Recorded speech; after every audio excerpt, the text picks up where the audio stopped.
Hey guys, tonight we're not just stepping back in time, we're not even tiptoeing.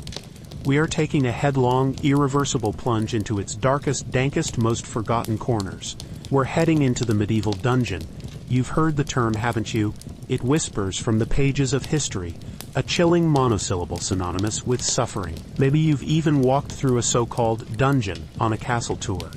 A neatly swept stone room, perhaps artfully lit to highlight a single tastefully rusted manacle bolted to the wall. A strategically placed pile of straw in the corner. So, before you get too comfortable in that soft chair, perhaps with a comforting beverage of your choice, steaming gently beside you, take a slow, deliberate moment. If you appreciate these descents into the less glamorous, more visceral side of history, the parts they tend to skip over in polite documentaries, then do consider liking this video. It helps more than you know. Subscribe if you haven't already, but please, only if this is your particular brand of historical exploration, your chosen way to commune with the ghosts of the past. And as always, I'd love it if you'd let me know in the comments section below where you're tuning in from, and what time it is in your specific corner of the world. It's always a source of quiet fascination for me to see how far these grim tales of bygone eras travel, connecting us across the miles and the centuries. Now then, if you're truly ready, dim the lights a little further. Let the shadows in your room lengthen and deepen. Perhaps that soft, almost imperceptible hum of your refrigerator, or the distant muffled roar of city traffic, or even the gentle sigh of the wind outside your window, will serve as a stark, immediate reminder of the complex, ordered, relatively safe world you're about to voluntarily leave behind. Take one last, deep, cleansing breath of that clean, modern air. Savor it. It might be your last for a very, very long while. Because where we're going, fresh air is a forgotten luxury. Congratulations, or perhaps my deepest, most profound condolences. You've just found yourself on the profoundly wrong side of medieval law, or maybe even more terrifyingly, on the wrong side of someone powerful, someone who doesn't need a law to justify your destruction. The specifics hardly matter now. The outcome is the same. Your descent has begun. So how did it happen? How did you, a denizen of the future, find yourself snatched from your presumed safety and thrust onto a one-way, express trajectory to the local dungeon? Forget the polite, almost ceremonial knock on the door you see in movies. Forget the calm, measured tones of an officer reciting your rights from a laminated card. Your Miranda rights, that comforting shield of modern jurisprudence, are centuries away, adrift in the mists of a future you'll likely never see, existing only in the wildest, most improbable dreams of some yet unborn legal scholar with an overactive imagination. In the medieval period, especially if you were unfortunate enough to be a commoner, and let's be honest, statistically, that's exactly what you'd be. An arrest, if you could even call it that, was a brutal, bewilderingly swift and utterly terrifying affair. Perhaps you were accused of theft. It doesn't have to be grand larceny, the pilfering of crown jewels. Maybe you stole a loaf of bread because your children's bellies were swollen with hunger, their cries a constant torment in your small, inadequate hovel. Tough luck. That's still theft. The local merchant, his face purple with outrage, his profits sacrosanct, is furious. He wants an example made. Or maybe you couldn't pay a debt. A few shillings owed to a prosperous neighbor, a debt that spiraled with crippling interest. Debtors' prisons were a grim, festering reality, a place where you were condemned to rot, sometimes for years, until your family, assuming they possessed the means or the inclination, coughed up the coin. Many never did. It could have been something deemed far more serious in the eyes of medieval society. Assault, certainly. Murder, a guaranteed trip to the darkest hole they could find. But what about poaching? Catching a rabbit in the Lord's woods to feed your starving family? That's not just theft of property. It's an affront to the Lord's privileges, his divinely ordained status. Such an act could see you maimed or imprisoned for a very long time. Vagrancy was another common offense. If you were new in town, without work, without obvious means of support, you were a suspicion, a potential drain, a threat to the established order. A few questions from a surly bailiff, and your fate could be sealed. And then there were the truly terrifying accusations. Heresy, a word whispered that could curdle the blood. A slight deviation in religious practice, a misunderstood comment about the local priest, a refusal to pay tithes, or perhaps a genuine, deeply held belief that challenged the monolithic power of the church. This invited the cold, zealous, and terrifyingly thorough attentions of ecclesiastical authorities. Witchcraft, another favorite, especially during periods of social unrest or unexplained misfortune. An old woman living alone with her cats, a midwife whose patient died, someone with a birthmark in the wrong place. Accusations, often fueled by superstition, fear, or personal vendettas, could condemn you to the dungeons and, eventually, the stake. Or perhaps it was just spectacularly bad luck. You were in the wrong alehouse at the wrong time when a brawl erupted. You vaguely resembled someone who committed a crime miles away. Or, most insidiously, someone with a long-standing grudge, a jealous neighbor, a spurned lover, simply pointed a trembling accusatory finger. An accusation alone, particularly from someone of higher standing, could be enough. There's no CSI, medieval Canterbury, to meticulously gather fingerprints or DNA evidence. Forensic science is a fantasy. The burden of proof, often it felt like it was on you to prove your innocence, an almost impossible task once the cogs of medieval justice began to grind.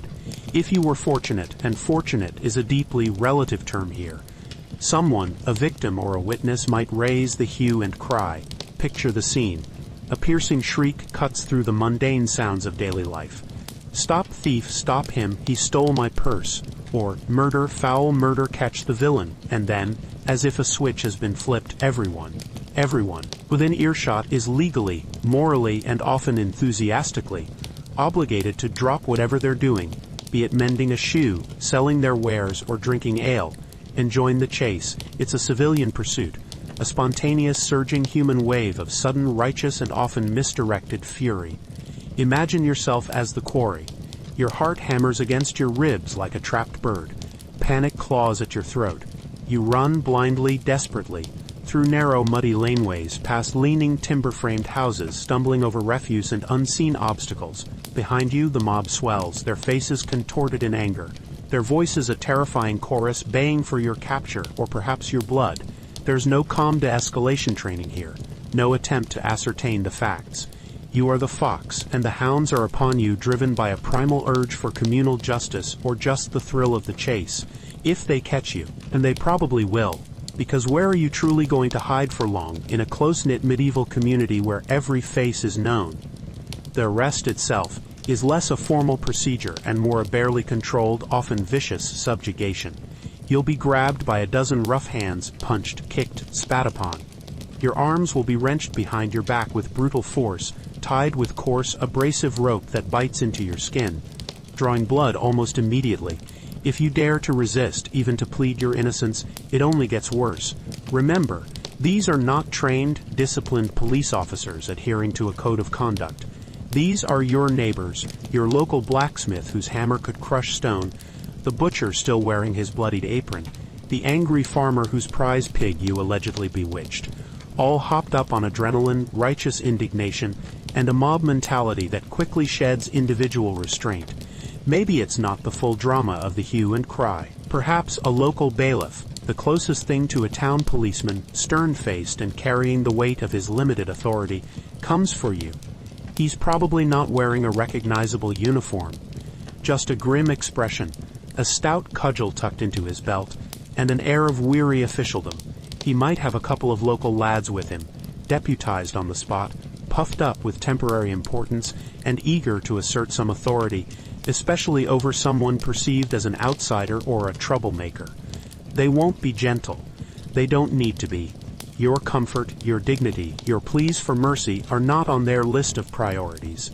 Their priority is getting you off the street, contained, and delivered to the local lockup, or, if your alleged crime is serious enough, directly to the yawning maw of the dungeon.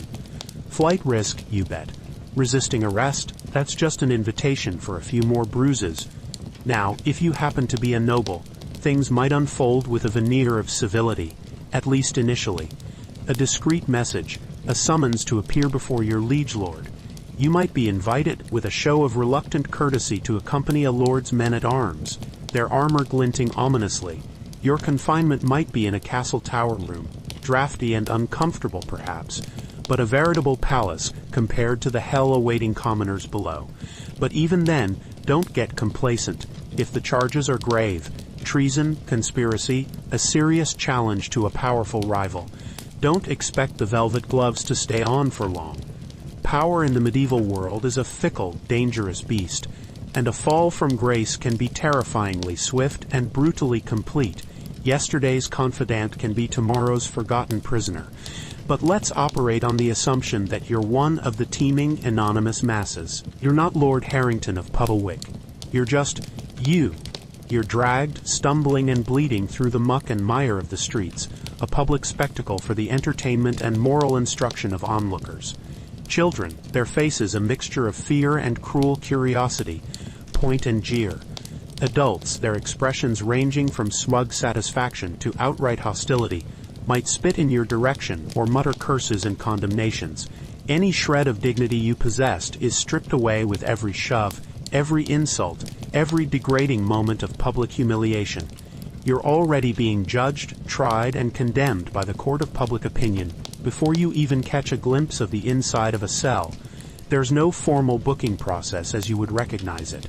No systematic recording of your details, no solemn intoning of your alleged offenses, no fingerprints, no mugshots, and certainly no sacrosanct phone call to a lawyer. You might be briefly, brutally questioned, likely in a dank anteroom by a bored clerk or a thuggish sergeant-at-arms. Your answers, if deemed unsatisfactory, or if you're too slow to respond through fear and pain, will be encouraged with threats, a few persuasive blows from a meaty fist, or the strategic application of a heavy staff to your ribs. But often, particularly if the dungeon is an integral part of the arresting authority's stronghold, it's straight to the gate. The gate of the town jail, grim and forbidding, or the imposing, unyielding gate of the castle itself, looming over you like a stone predator, its shadow chilling you to the bone. This isn't your local, well-lit police station with its linoleum floors, its bulletin boards covered in community notices, and its vending machines offering stale comfort.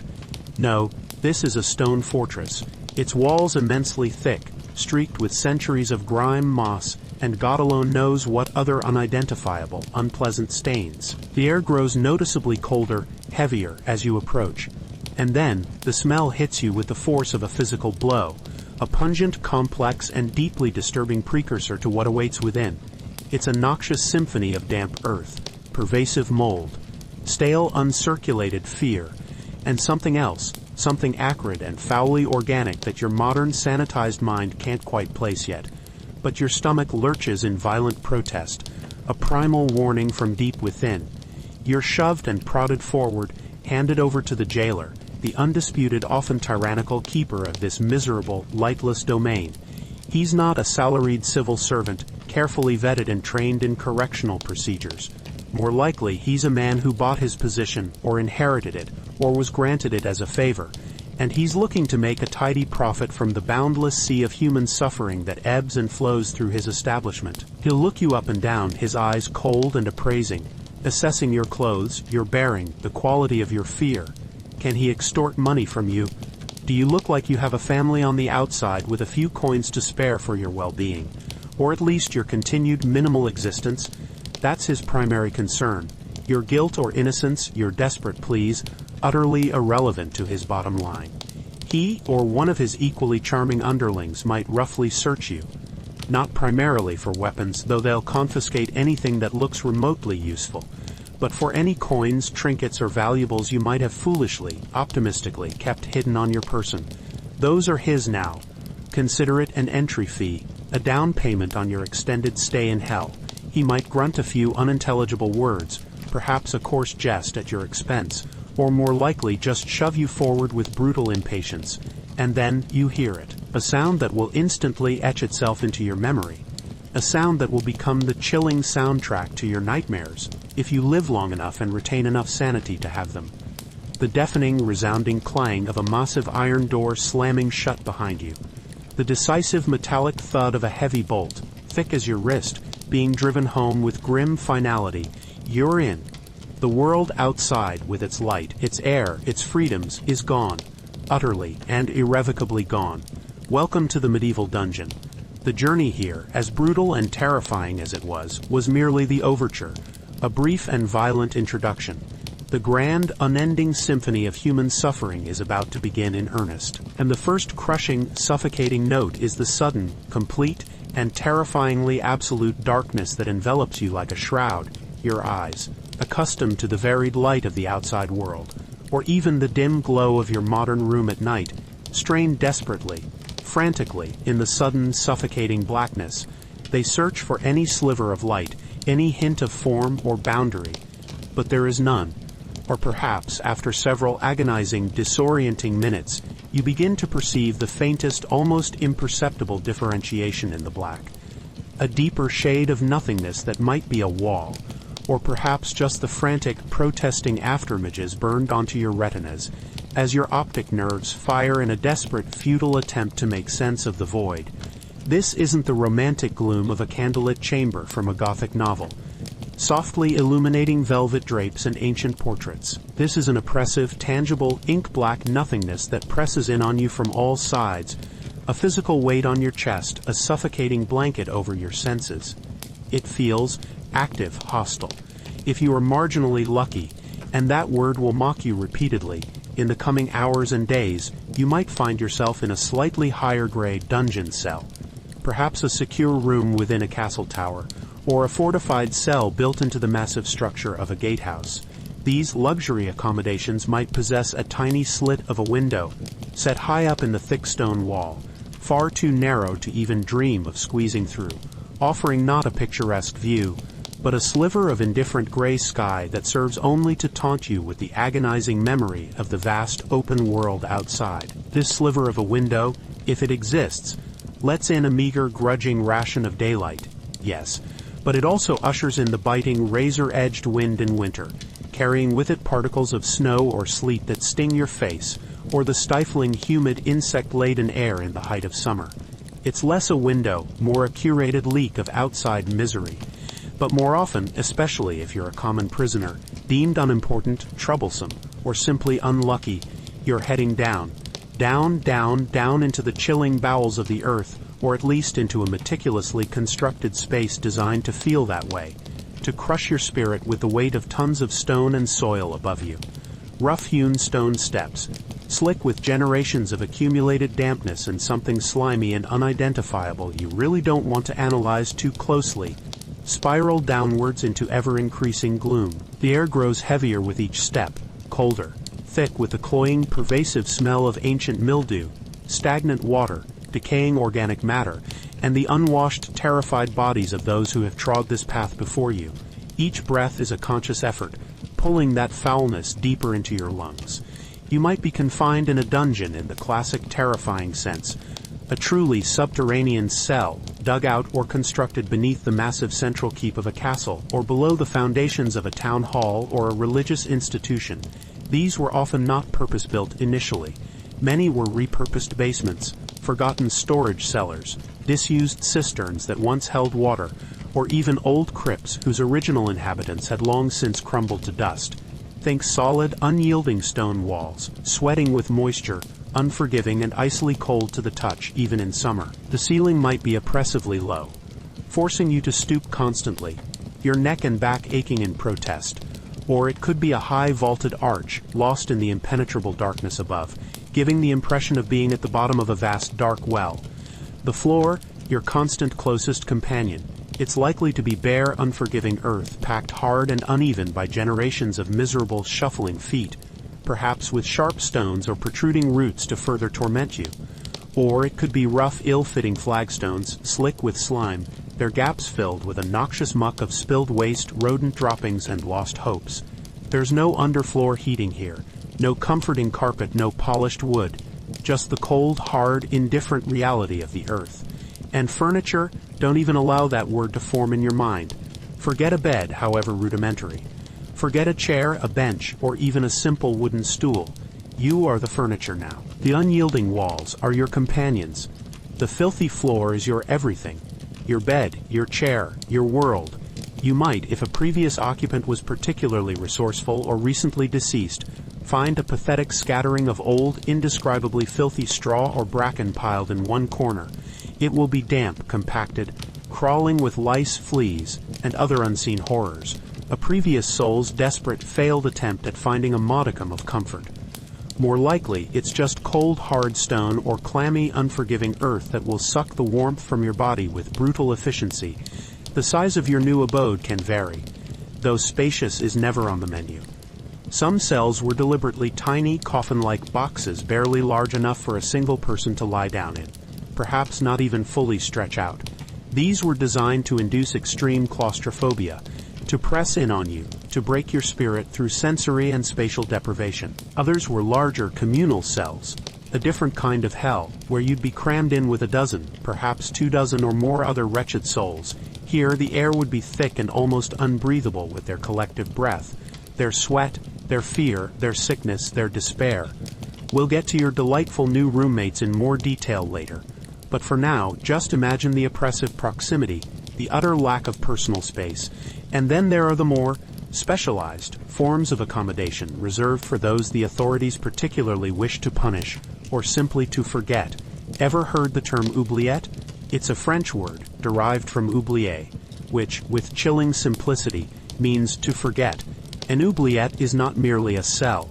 It's a meticulously designed vertical tomb for the living. It's typically a narrow shaft, sometimes bottle-shaped with a wider bottom, accessible only through a heavy trapdoor in the ceiling, often located in a remote, unfrequented part of the castle or prison. You're dropped in, sometimes literally. Perhaps there's a crude rope to lower you partway if your captors are feeling unusually merciful or want you alive for a little longer. More often, it's a shove and a fall into the unknown darkness. The fall itself could break bones, leave you crippled and helpless at the bottom of this man-made hole. And then that trapdoor slams shut, a wooden or iron exclamation point on your erased existence, sealing you in a tight, dark, vertical prison.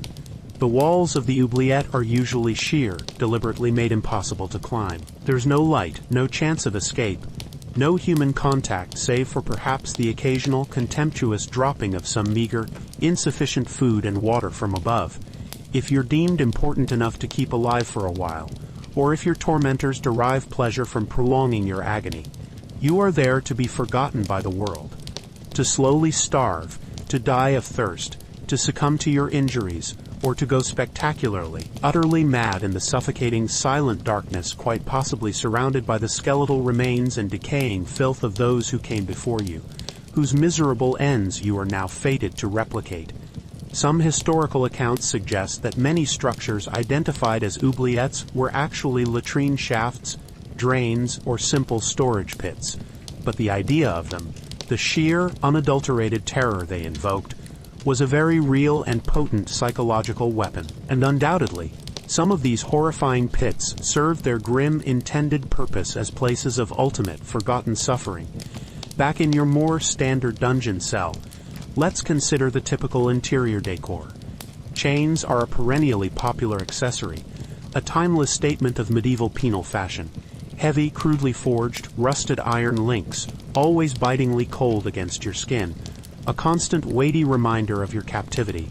You might be manacled directly to a section of the stone wall, a thick iron ring set deep into the masonry when the castle was first built centuries ago. The shackle, rough and ill-fitting, will chafe your wrist or ankle raw within hours.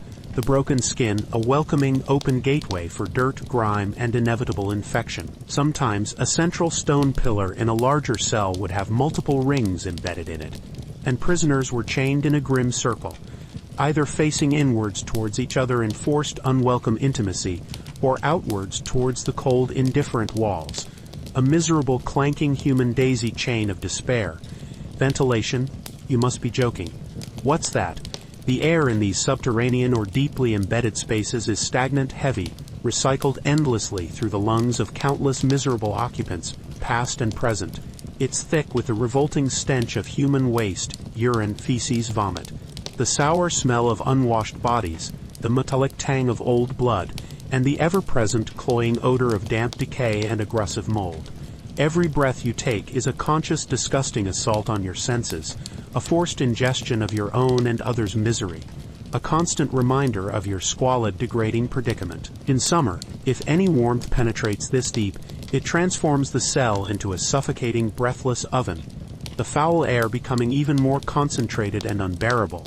In winter, the damp chill, unmitigated by any source of heat, seeps into your very bones, a relentless gnawing cold that no amount of shivering or huddling can dispel. And the damp. Oh, the inescapable, soul-chilling damp.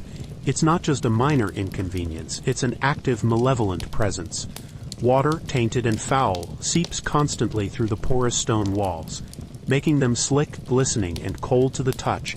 It pools on the uneven floor, creating treacherous puddles of indeterminate, stinking filth that you'll inevitably step or lie in your clothes, if you have any left that are worth the name, will be perpetually, miserably damp, clinging to your skin like a cold, wet shroud.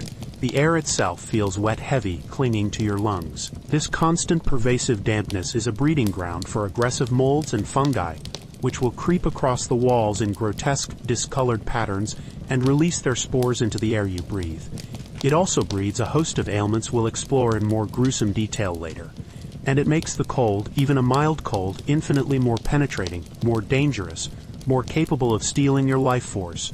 Now, let's not forget your non-human cellmates, the permanent residents who thrive in this carefully curated ecosystem of filth and despair.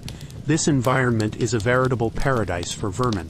Rats, large as small cats, sleek and bold from feasting on prison refuse, and sometimes the flesh of incapacitated or deceased prisoners, will skitter brazenly across the floor, their claws making sharp clicking sounds on the stone. They might even scamper across your prone body as you try to find a moment's oblivion in sleep, their cold noses and twitching whiskers a horrifying intrusion. Their small, intelligent eyes will glint knowingly in the oppressive darkness, their constant scratching and gnawing sounds a persistent nerve-shredding soundtrack that will etch themselves deeply and permanently into your sanity. And then there are the smaller, more insidious tormentors, the ones that live on you. Fleas, lice, mites, perhaps even bedbugs if there's any straw present. They will find you within minutes of your arrival. They will feast on your blood, their bites raising itchy, inflamed welts all over your body. The itching will become a constant, maddening, inescapable torment. You'll scratch yourself raw in your sleep, your fingernails, if you still have them, tearing at your skin, creating hundreds of tiny open wounds, perfect entry points for infection in this septic environment. These tiny creatures are not just an annoyance, a minor discomfort. They are insidious vectors of lethal disease, as we will grimly discover when we talk about your rapidly declining health. Sanitation, you ask, with a touch of modern naivety, a quaint, almost fantastical concept in this context. In many, if not most, dungeons, there was no dedicated toilet, no latrine, no primitive commode. A designated corner of the cell, usually the one furthest from the door, if there was a choice, might be implicitly understood to be the waste area by the prisoners. The stench emanating from this corner would become utterly overwhelming, a noxious cloud that permeated every stone, every breath. Or perhaps there's a communal slop bucket, a pottery or wooden container, rarely emptied by the guards, its contents often spilled during disputes or clumsy movements in the dark, adding yet another layer to the indescribable filth coating the floor. Some larger castles and fortified structures had garderobes, essentially a stone chute built into the outer wall that emptied directly down the side of the castle into the moat below, or into a dedicated cesspit. If your cell happened to be located near one of these shafts, the updraft on a windy day could be memorable, and not in a pleasant way, but direct, convenient access from a deep dungeon cell, highly unlikely. For the most part, you live, breathe, and sleep in your own accumulating filth, and the filth of everyone who shares your miserable confinement. The unique symphony of sounds within the dungeon is another carefully calibrated layer of your ongoing torture. The relentless drip, drip, drip of water, each drop echoing with maddening persistence. The furtive scuttling and squeaking of rats in the walls and across the floor. The groans, coughs, and desperate cries of other prisoners, some delirious with fever, some weeping in profound despair, some muttering incoherently as their minds unravel. The distant, muffled, echoing shouts and coarse laughter of guards, a reminder of the world of the living that exists just beyond your stone cage. The sudden, jarring clang of a heavy door opening or closing elsewhere in the prison complex. the mournful rattle and clink of chains as you or someone else shifts position.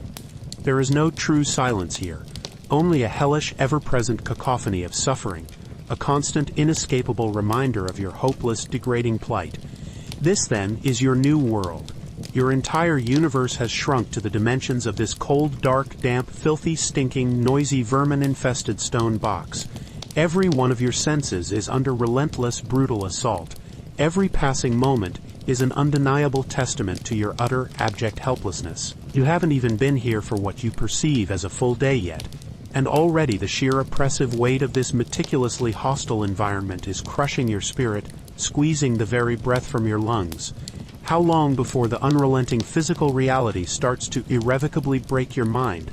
Not long, not nearly long enough, and the architects of this despair knew that. They counted on it. The very concept of a day, as you understand it. A cycle of light and darkness, activity and rest, marked by the reassuring passage of the sun across the sky, becomes a cruel, distorted, and ultimately meaningless abstraction in the utter, perpetual blackness of a deep dungeon. Without the sun's faithful journey to mark its passage, without the comforting rhythm of dawn, noon, and twilight, time itself begins to unravel.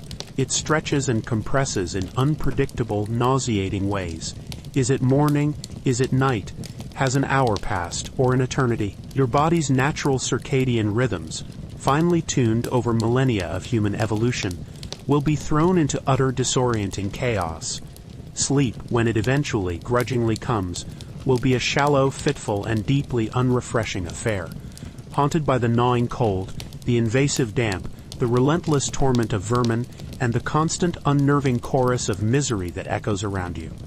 You try to find a position on the hard, unforgiving floor, a patch of stone that's perhaps marginally less cold, slightly less damp, or a little further from the designated waste corner. An exercise in futility. If there is any straw, as we've mentioned, it's thin, trampled, compacted by the weight of countless previous sufferers, and almost certainly crawling with a vibrant, unseen ecosystem of lice, fleas, and other minuscule horrors. It offers no real comfort, no insulation against the chill, and likely only adds to your constant maddening itching torment. You curl up, instinctively trying to conserve your dwindling body warmth, perhaps tucking your hands between your thighs or into your armpits. But the cold, damp stone is a relentless vampire, leeching your precious heat away with brutal efficiency.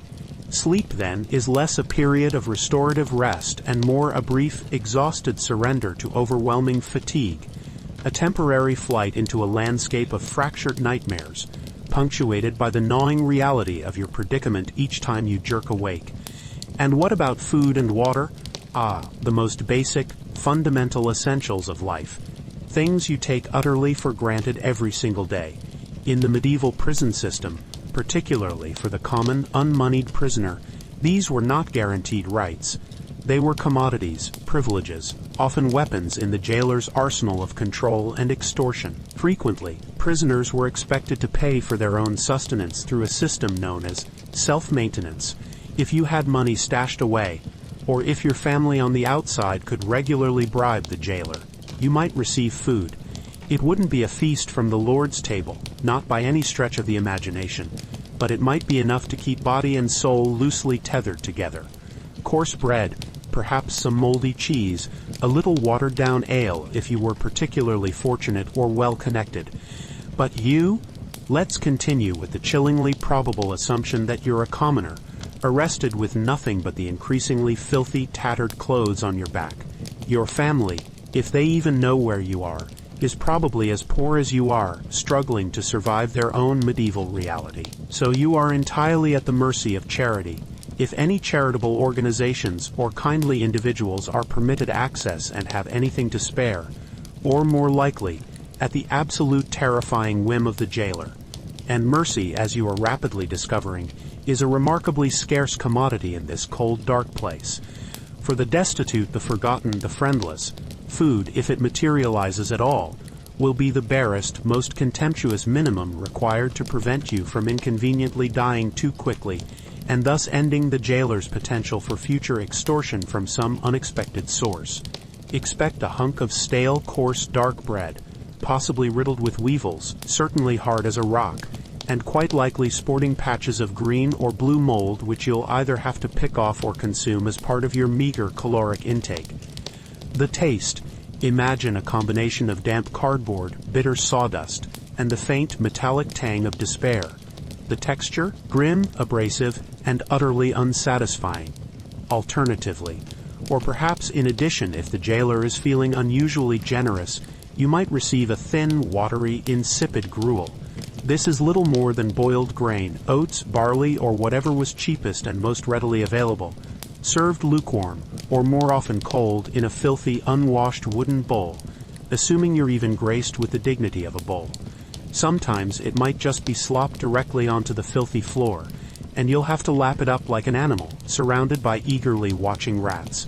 Occasionally, the food might consist of actual scraps, potato peelings, fish heads, discarded bones with a few miserable shreds of gristle clinging to them, leftovers deemed unfit for the guards, their dogs, or even the pigs.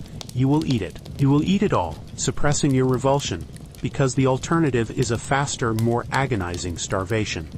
Water, that life-giving elixir, might be offered perhaps once a day if you're lucky, or it might be something you have to beg, plead, or scream for. But its source and quality are highly, dangerously questionable.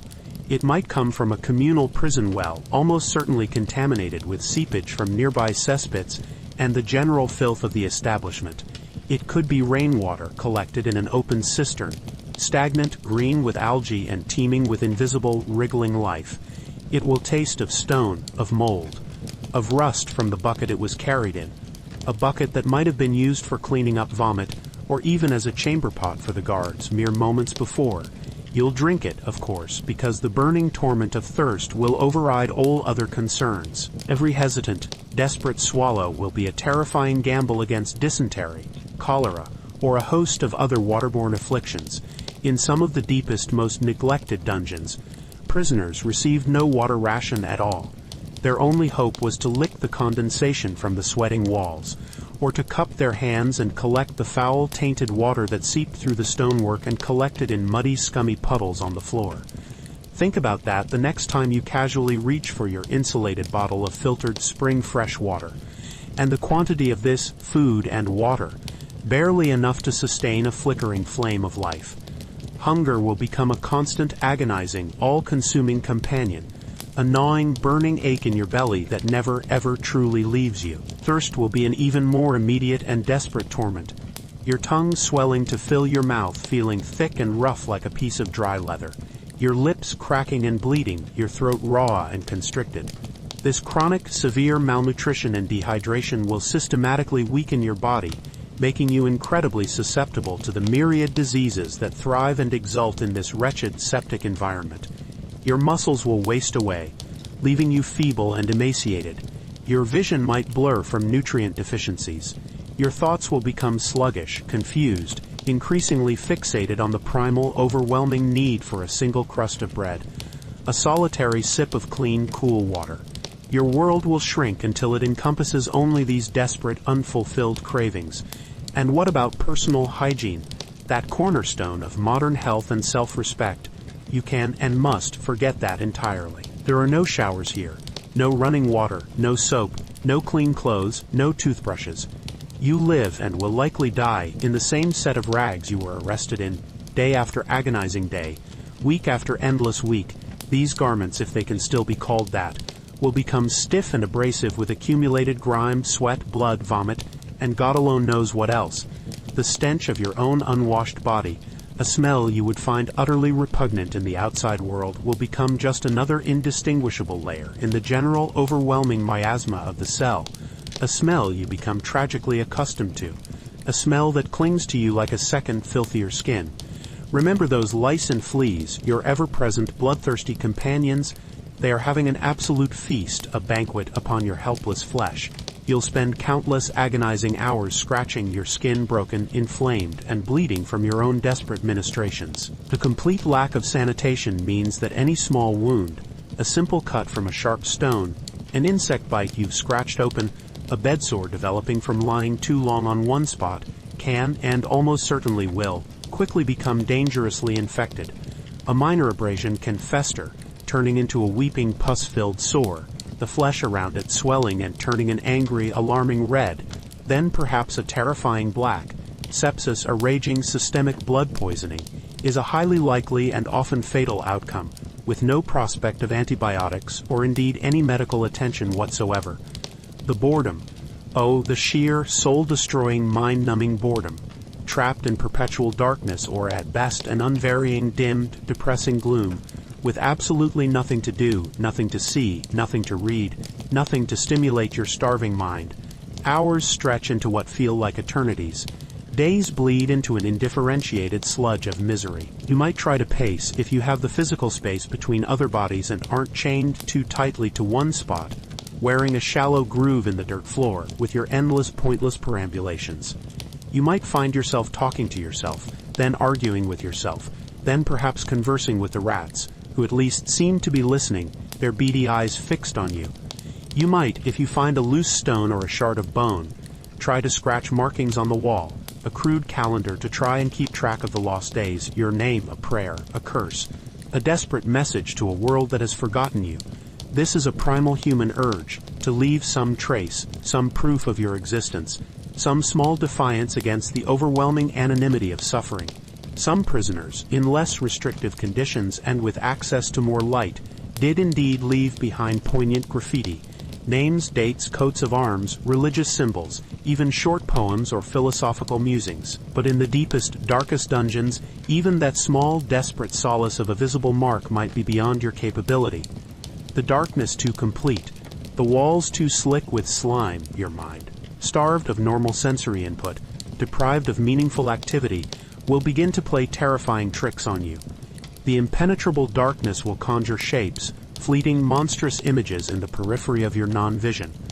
The constant, rhythmic dripping of water will morph into whispered voices, muttering your name, or plotting against you.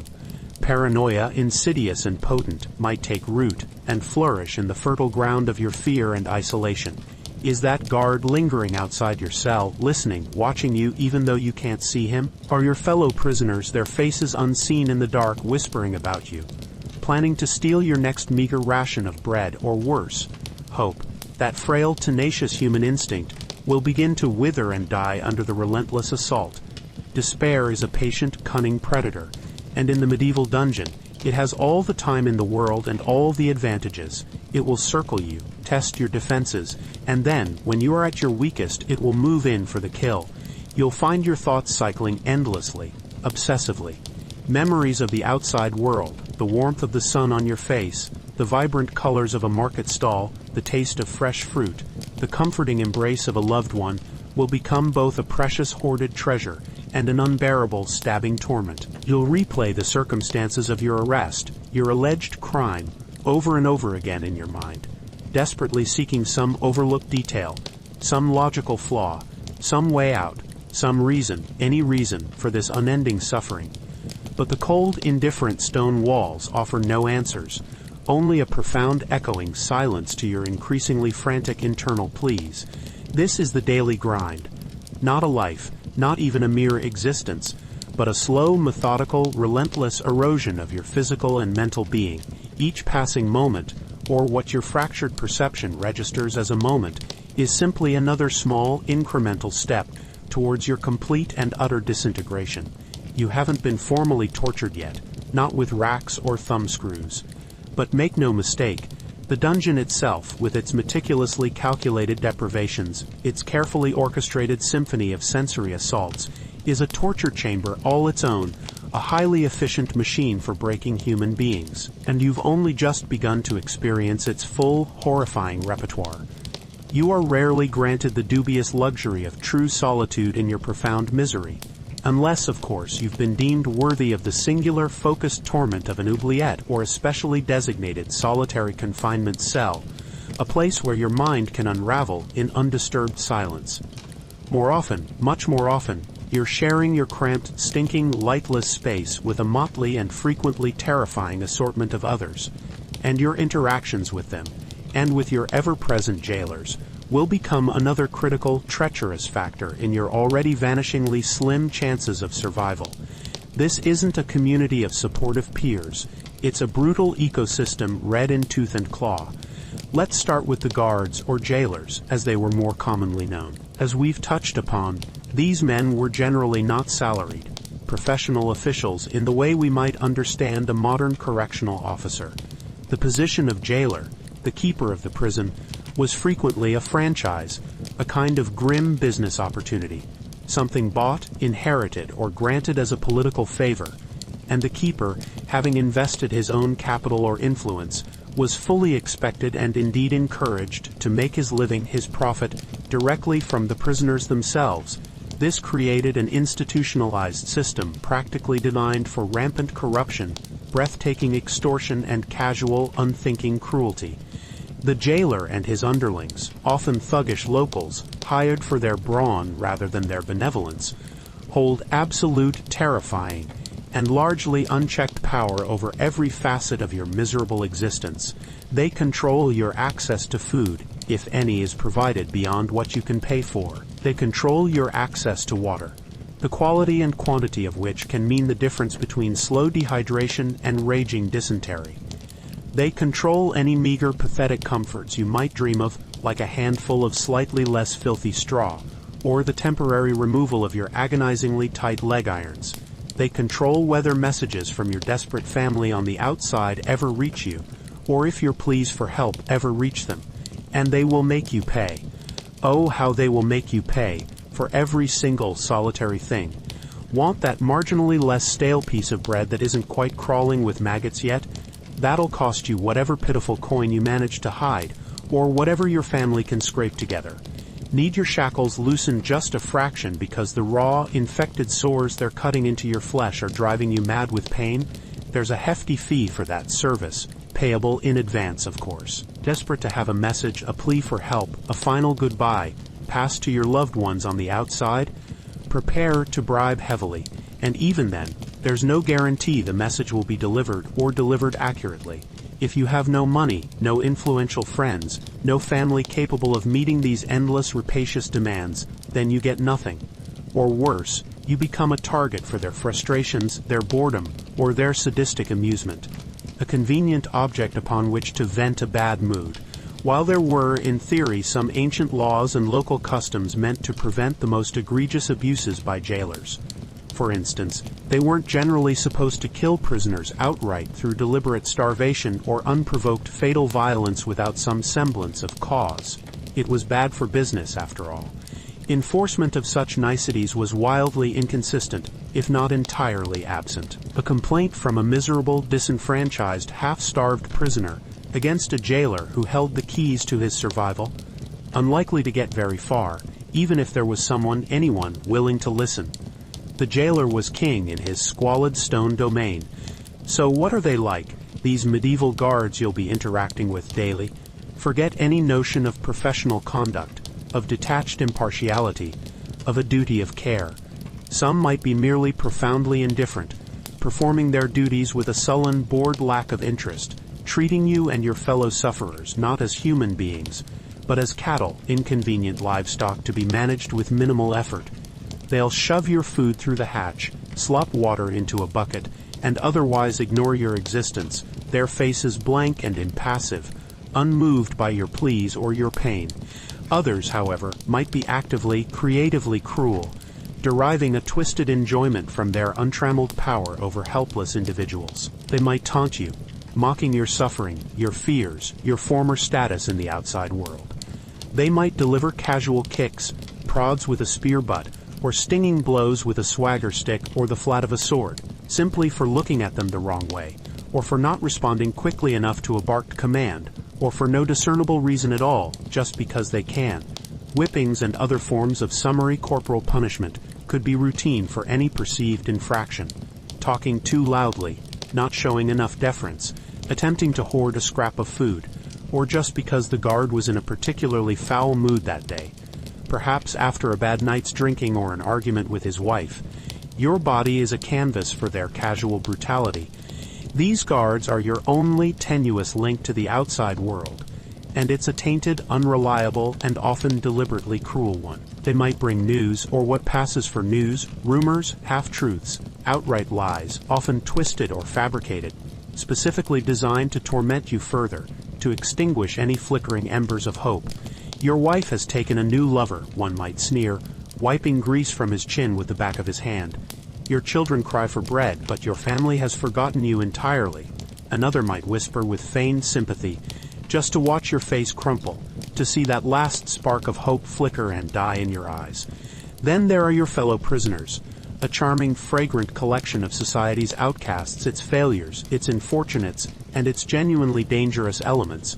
Crammed in beside you will be common thieves who wouldn't hesitate to steal the rags off your back, desperate debtors, their faces etched with worry and shame, habitual brawlers, quick to anger and violence, accused murderers, their eyes perhaps holding a chilling emptiness or a simmering rage, pale-faced heretics muttering prayers or curses under their breath, awaiting the attention of the inquisitors, gaunt vagrants picked up for simply existing without means, perhaps even the occasional political dissident, a fallen merchant or a disgraced clerk, bewildered by their sudden descent into this egalitarian hell, and of course the sick, the dying, and the mad. The dungeon is a grim, unwilling melting pot, where every form of human misery is represented. Social hierarchies from the outside world often crumble within these walls, or are grotesquely inverted, replaced by new, brutal pecking orders based on raw physical strength, cunning ruthlessness, or the perceived ability to curry favor with the guards or stronger inmates. If you were a man of some standing before your arrest, you might initially expect deference, but that will evaporate quickly when the strongest brute in the cell decides he fancies your slightly less filthy corner, or the crust of bread you were saving. If you're in a communal cell, as most common prisoners were, it's a constant, exhausting, nerve-shredding struggle for the most basic necessities, for a few inches of relatively dry floor space to call your own, for your meager share of any food that might be distributed, for a moment's peace from the incessant noise and harassment, for a shred of personal dignity in a place designed to annihilate it. The cells are often dangerously, inhumanely overcrowded. Imagine being packed shoulder to shoulder, hip to hip, body pressing against sweating, stinking, diseased body, with dozens of other desperate, unwashed, sick, and potentially violent individuals. The air, already foul beyond your worst imaginings, becomes a thick, unbreathable stew, heavy with the collective stench of too many unbathed bodies, rampant infection, fierce sweat, and untreated human waste in far too small and unventilated a space. New prisoners, like yourself, fresh meat thrown into this septic tank, are often immediate targets.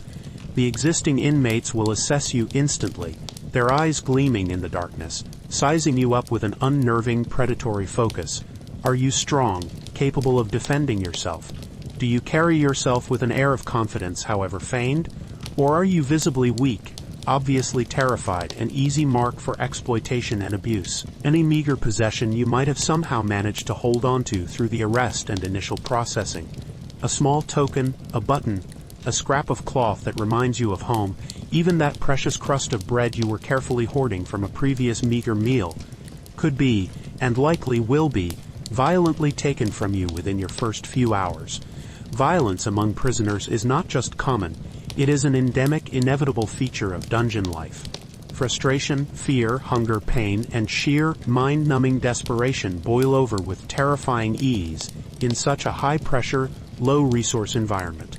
Brutal fights will erupt over a perceived slight, a stolen morsel of food, an accidental jostle in the dark, or simply because someone needs to assert their dominance and relieve their own crushing stress by inflicting pain on someone weaker. These altercations are swift, vicious, and fought with whatever comes to hand. Fists, feet, teeth, or any improvised weapon that can be fashioned from the environment. A sharpened piece of wood from a decaying bucket, a jagged stone pried from the floor, even a hardened piece of excrement. The guards might intervene if the violence threatens to escalate into a full-blown riot, or if a particularly valuable or ransomable prisoner is endangered. More often, they might just watch with detached amusement, perhaps even placing bets on the outcome. It breaks the monotony for them, too. Theft is rampant, a constant, low-level warfare. You can't afford to sleep too deeply, if sleep even comes, lest you wake to find your precious inadequate crust of bread gone, or the slightly less lice-ridden patch of straw you claimed now occupied by a larger, more aggressive inmate. Trust is a lethal luxury here, you cannot afford it. Everyone is a potential threat, a competitor for the scarce resources of survival. Even those who feign friendliness, who offer a seemingly kind word or a shared rumor, might be subtly trying to glean information from you, assess your vulnerabilities, or lull you into a false sense of security before striking.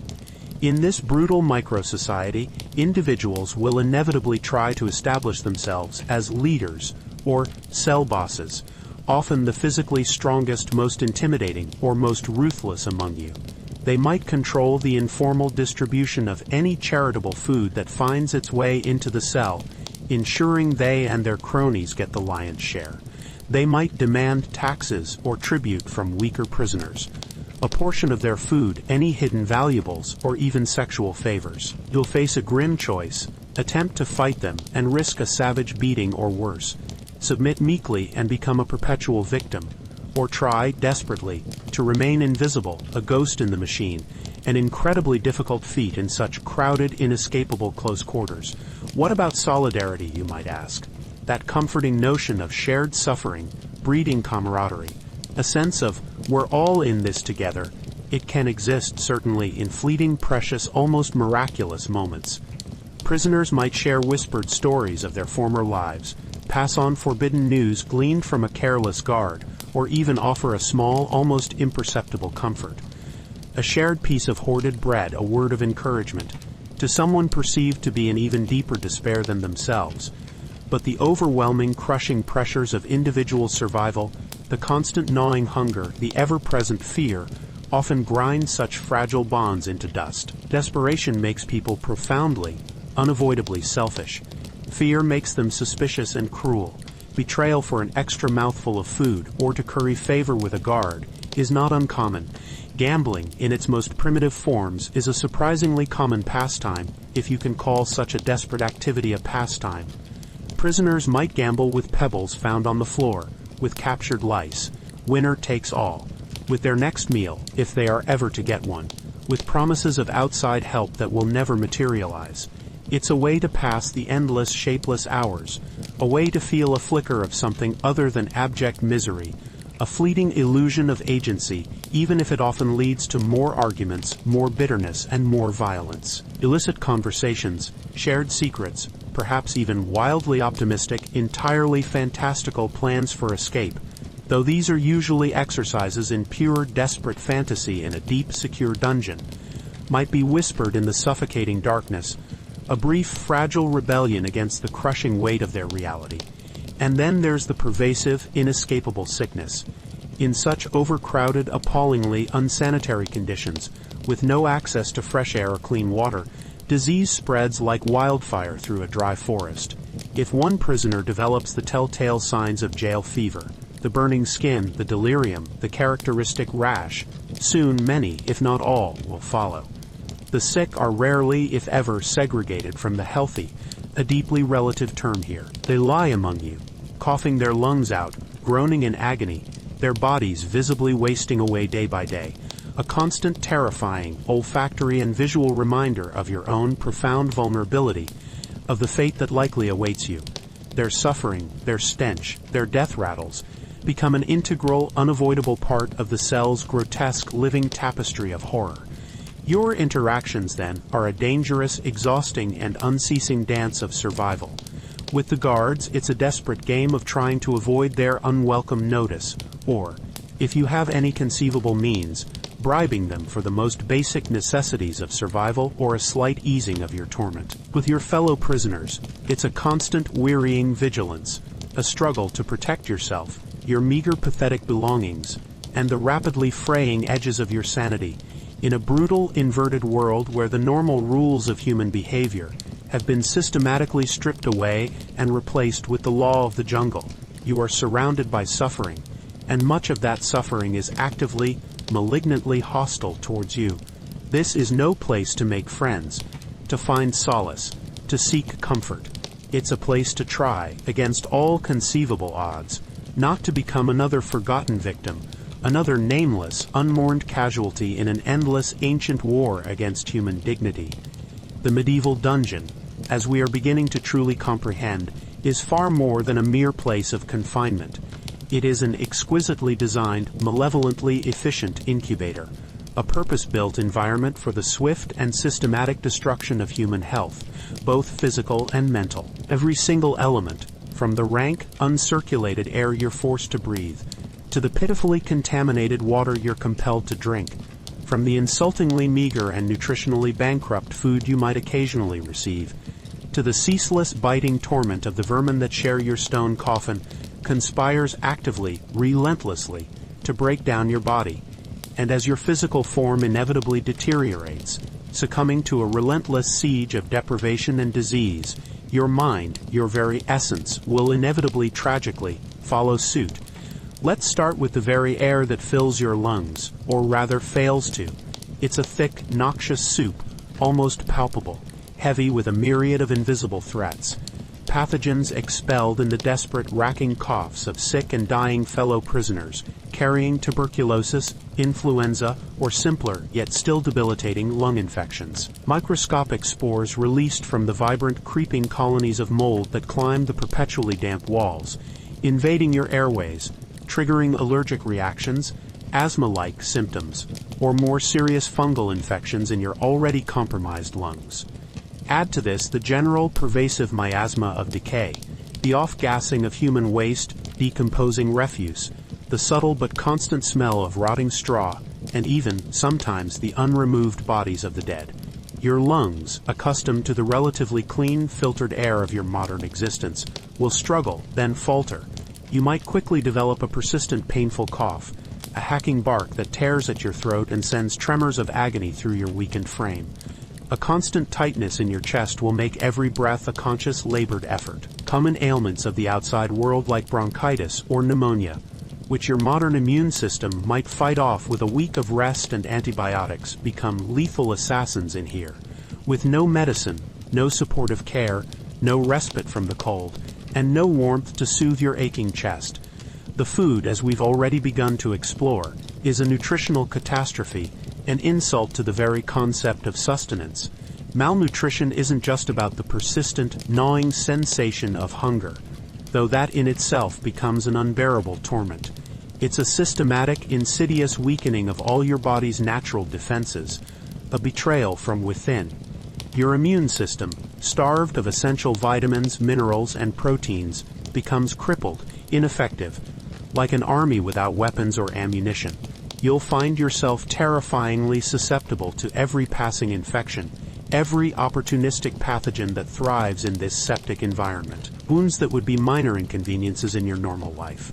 A small cut, a scratch from a rusty chain, will refuse to heal properly.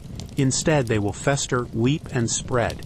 Your already depleted energy levels will plummet further. You'll feel a profound, bone-deep lethargy, a crushing weariness that no amount of fitful, nightmare-ridden sleep can possibly cure. While acute diseases like scurvy, with its horrific symptoms of bleeding gums, loosening teeth, old wounds spontaneously reopening, and profound fatigue, might have been more common in very long sea voyages or sieges with absolutely no access to fresh produce, prolonged confinement in a dungeon on a truly abysmal, unvaried diet of stale bread and thin gruel would certainly invite a host of debilitating nutritional disorders. Your hair might become brittle and fall out. Your skin will lose its elasticity, becoming dry, flaky, and prone to sores. Your vision, already struggling in the oppressive darkness, might blur and dim further due to vitamin deficiencies. You are, quite literally, starving from the inside out, your body consuming itself in a desperate attempt to fuel its most basic functions. Then there's the water, or rather, that foul, often sediment-filled, potentially parasitic liquid filth you're forced to gulp down to try and quell the raging fire of thirst. Dysentery, in one of its many virulent forms, is almost a given in such conditions. The onset is swift and brutal. Severe, cramping abdominal pain that doubles you over. Explosive, uncontrollable diarrhea that further soils your already disgusting environment. And relentless, dehydrating vomiting. In your already weakened, malnourished state, a severe bout of dysentery can easily be a death sentence. It will drain your body of essential fluids and electrolytes with terrifying speed, leaving you a shrunken, desiccated husk, your skin papery, your eyes sunken, your pleas for clean water met with indifference or contempt. And in a communal cell with no sanitation, no way to isolate the sick, the vicious cycle of infection just continues, spreading like wildfire from one wretched suffering victim to the next. And now we come to the undisputed terrifying king of dungeon diseases, the scourge that haunted prisons, ships, and besieged cities across Europe for centuries: jail fever.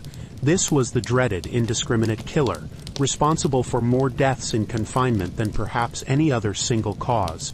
We know it today, through the lens of modern medicine, as epidemic typhus, and it spread with lethal efficiency by those tiny, ever-present, blood-sucking companions you acquired the moment you were thrust into this hellhole. Body lice. The symptoms of jail fever are a catalogue of human misery. It begins insidiously, perhaps with a headache and chills you might initially dismiss as just another consequence of your grim surroundings. But then, the fever takes hold, a raging, unyielding inferno that burns through your body, leaving you drenched in sweat, yet shivering uncontrollably. Severe, debilitating headache follows, a pounding, splitting pain that makes thought impossible. Excruciating muscle and joint pain make every tiny movement an agony. Then, a characteristic rash appears, dark spots spreading across your torso and limbs. As the disease progresses, delirium sets in. Your mind becomes a chaotic, terrifying maelstrom of terrifying images, paranoid delusions, and incoherent babbling. Stupor follows, a blessed unconsciousness that is often the prelude to death. In the horrifically overcrowded, indescribably filthy conditions of a typical medieval dungeon, an outbreak of typhus could sweep through the prison population like the Grim Reaper's scythe, decimating its numbers in a matter of weeks. It was so common, so expected, that, as we've noted, imprisonment awaiting trial was often, in practical effect, a death sentence by disease before any judge even saw your face. Estimates from later, better documented periods, such as the 18th century, suggest that a quarter of the prison population could die from typhus annually. Medieval dungeons would have been no better, and were very likely far, far worse. Imagine lying on that cold, filth-encrusted stone floor, your body burning with an internal fire, your mind a chaotic whirl of terrifying, disjointed images, surrounded by the groans and cries of others equally afflicted, the air thick and heavy with the cloying, Swedish stench of sickness, sweat, and impending death. There is no doctor to soothe your brow, no medicine to fight the infection, no cool water to ease your parched throat, no comfort, no hope. Your body is fighting a desperate, losing battle, and on some level of your fractured consciousness, you know it. The lice, oblivious to the devastation they are causing, continue to bite, to feed, to spread their deadly cargo from one victim to the next. Other infections, less famous than typhus but no less miserable, will undoubtedly thrive in this septic paradise. Skin diseases will run rampant. Scabies caused by mites burrowing under your skin will cause an unbearable, relentless itching. Far worse at night, driving you to scratch until you bleed, creating more open portals for bacterial infection. Fungal infections, thriving in the constant dampness, will cause painful weeping rashes in the folds of your skin. Any small abrasion, any insect bite, any pressure sore from lying too long in one position on the hard floor will almost inevitably become infected, festering into a deep, pus-filled ulcer that eats away at your flesh. The constant dampness, especially in colder weather, can lead to conditions like trench foot or immersion foot syndrome. Your feet, perpetually cold and wet, will become numb, then turn a mottled red or blue, the skin beginning to blister and break down.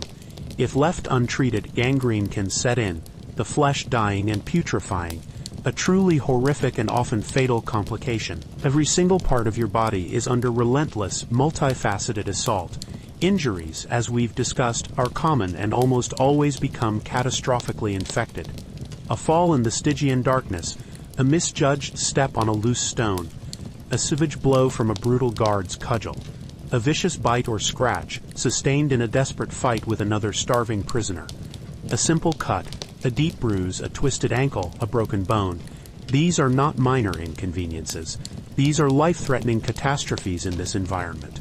With no access to medical care, no antiseptics, no clean bandages, no splints, a broken limb might heal crookedly, if it heals at all, leaving you permanently crippled, an even easier target for further abuse. An open wound, however small, will inevitably become infected.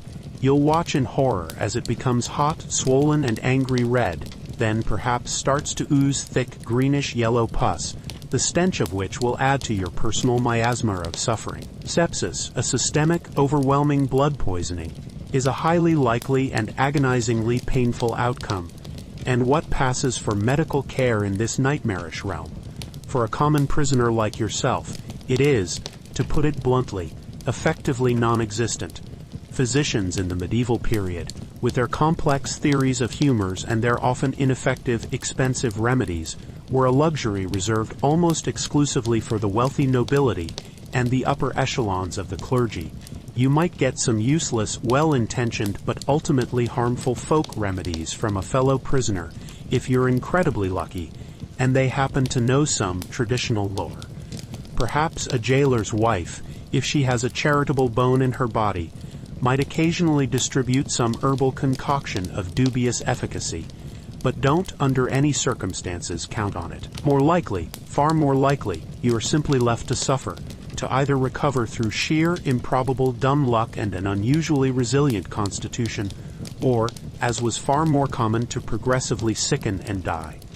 The bodies of the dead, when they are eventually discovered, are unceremoniously dragged out by the feet, their passing barely registered, their vacated space on the filthy floor quickly filled by another unfortunate, doomed soul. And as your physical body crumbles, as it succumbs to this relentless onslaught of disease, starvation, and injury, so too does your mind. The profound sensory deprivation of utter perpetual darkness, or the unvarying, soul-crushing gloom of a tiny inaccessible window slit, is profoundly, deeply disorienting to the human psyche. Your brain, starved of normal, varied visual input, deprived of the natural rhythms of light and day, starts to create its own aberrant reality. You might begin to experience vivid, terrifying hallucinations, seeing grotesque, shifting shapes coalescing in the impenetrable darkness, hearing whispers and voices that aren't there, feeling phantom touches on your skin. The constant, unrelenting fear of the guards, fear of other prisoners, fear of the next wave of sickness, fear of torture, fear of simply being forgotten, combines with the gnawing hopelessness of your situation and the sheer, unending physical misery. It all grinds down your psychological resilience with the terrifying efficiency of a millstone. Depression, while not a formally recognized clinical term in this era, would manifest as a crushing, suffocating weight of profound despair, an utter loss of hope, a complete annihilation of the will to live. Some prisoners would sink into a deep, torpid catatonic state, becoming unresponsive, practically inanimate, simply waiting for the inevitable end. Others, in contrast, might be consumed by a desperate, agitated mania, by an uncontrollable rage, pacing like caged, wounded animals if their chains allowed, shouting incoherently at unseen tormentors, or banging their heads repeatedly against the unforgiving stone walls. Solitary confinement, the ultimate terrifying isolation of an oubliette or a specially designated punishment cell, the hole within the hole, is a horrifically efficient fast track to complete and utter madness. Without any human contact, any sensory input beyond the cold, indifferent stone, the drip of water and the sound of your own increasingly ragged breathing and frantic heartbeat, the human mind can, and often does, unravel with terrifying speed. You become your own worst company, your thoughts turning inward, becoming distorted, obsessive, nightmarish. The silence, if there is silence, becomes deafening, filled with the screams of your own fracturing psyche. The absolute total lack of control over every single aspect of your own existence is profoundly, deeply damaging to the human spirit. You cannot choose when or what you eat, if you eat at all. You cannot choose when you sleep or where. You cannot choose if you are warm or freezing, clean or caked in months of accumulated filth. You are entirely, abjectly at the mercy of others, and those others are, at best, callously indifferent, and at worst, actively, sadistically hostile. This utter, consuming helplessness corrodes the very core of your being. Stripping away your identity, your agency, your humanity, you might find yourself obsessing over the smallest, most insignificant details.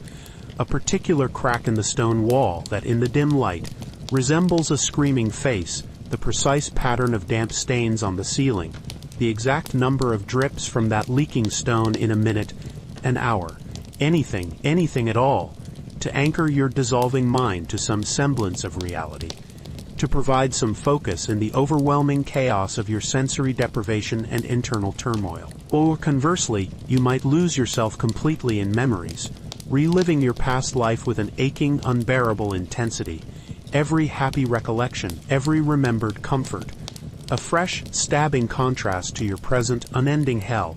Suicide, though often logistically difficult, in a bare cell with so few readily available means, would have been a constant, desperate, seductive temptation for many. The overwhelming desire to simply end the unrelenting suffering, to reclaim some final, terrible agency over your own fate, to escape the clutches of your tormentors in the only way left available to you. But even that ultimate release is often denied you.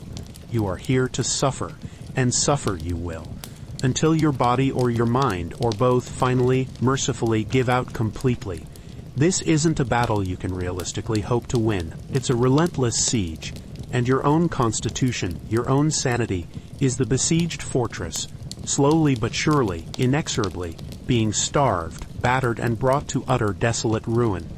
While the daily, grinding, relentless existence in a medieval dungeon is, as we've established, a profound and multifaceted form of slow, agonizing torture in itself, there's also the looming, chilling shadow of formal, intentional torture.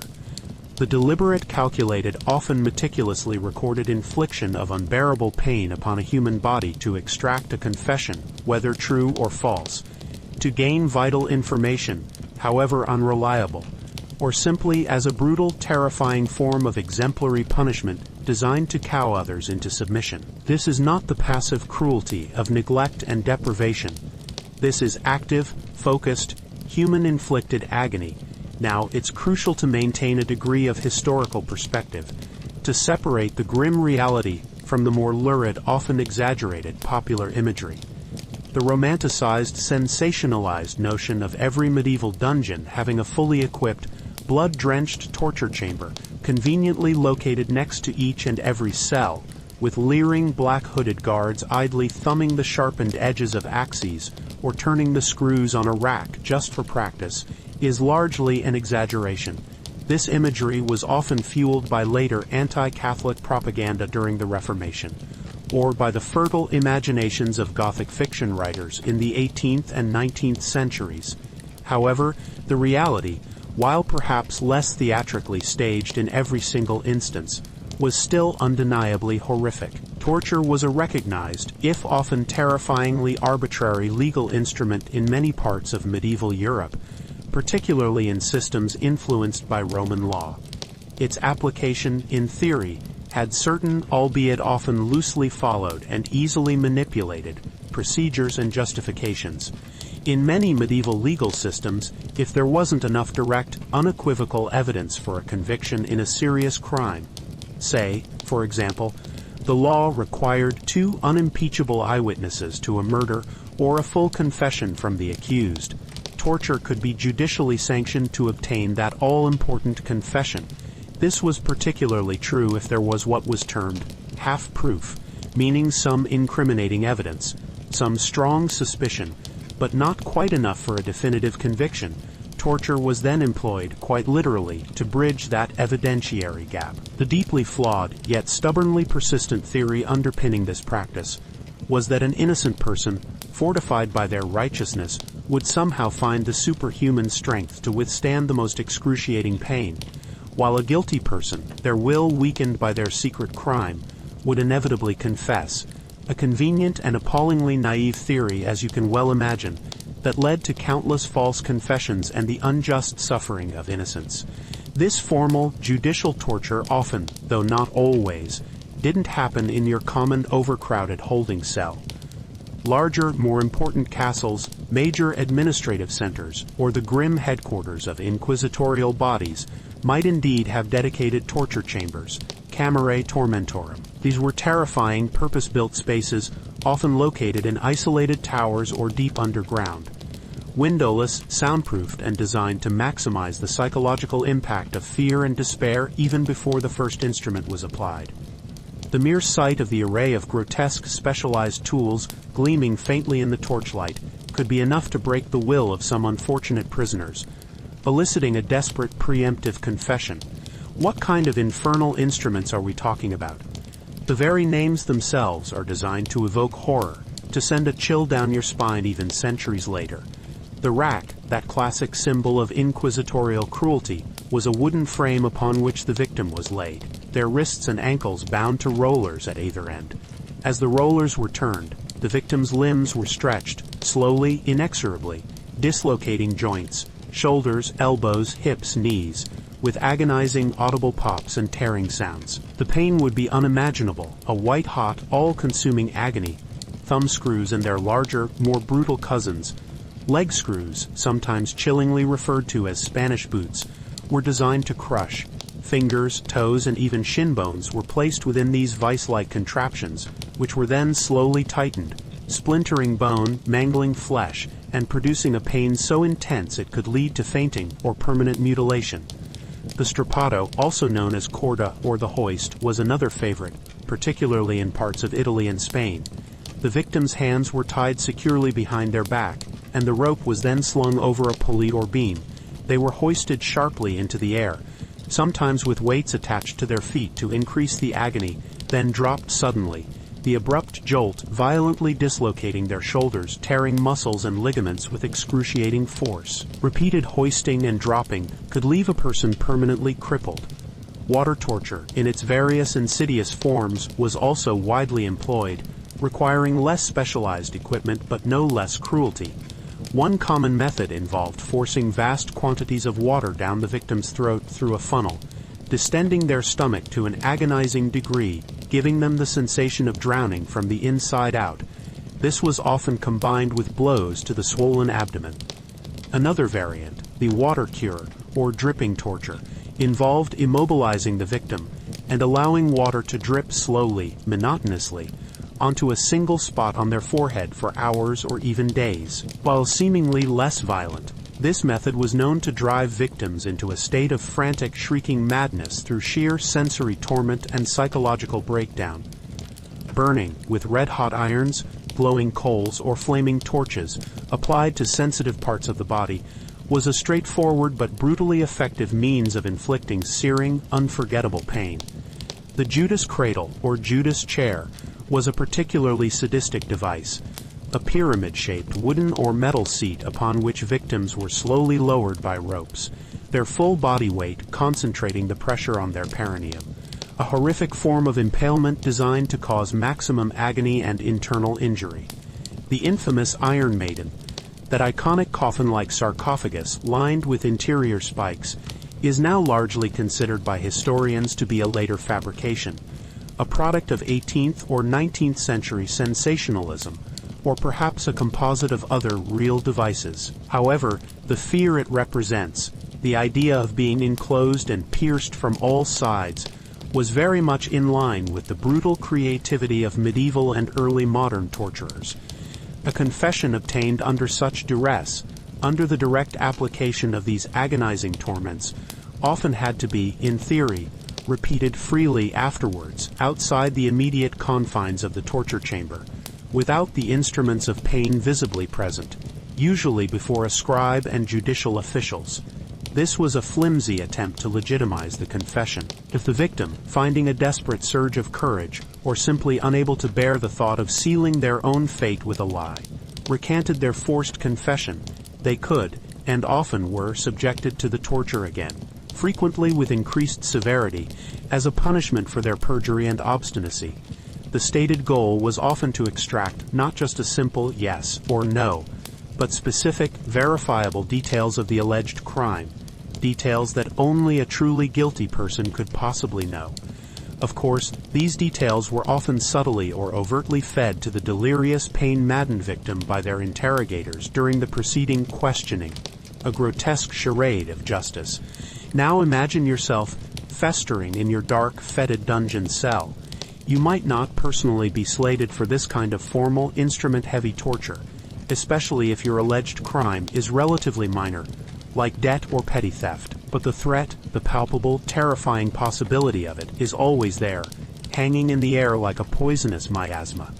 You hear screams, aren't you?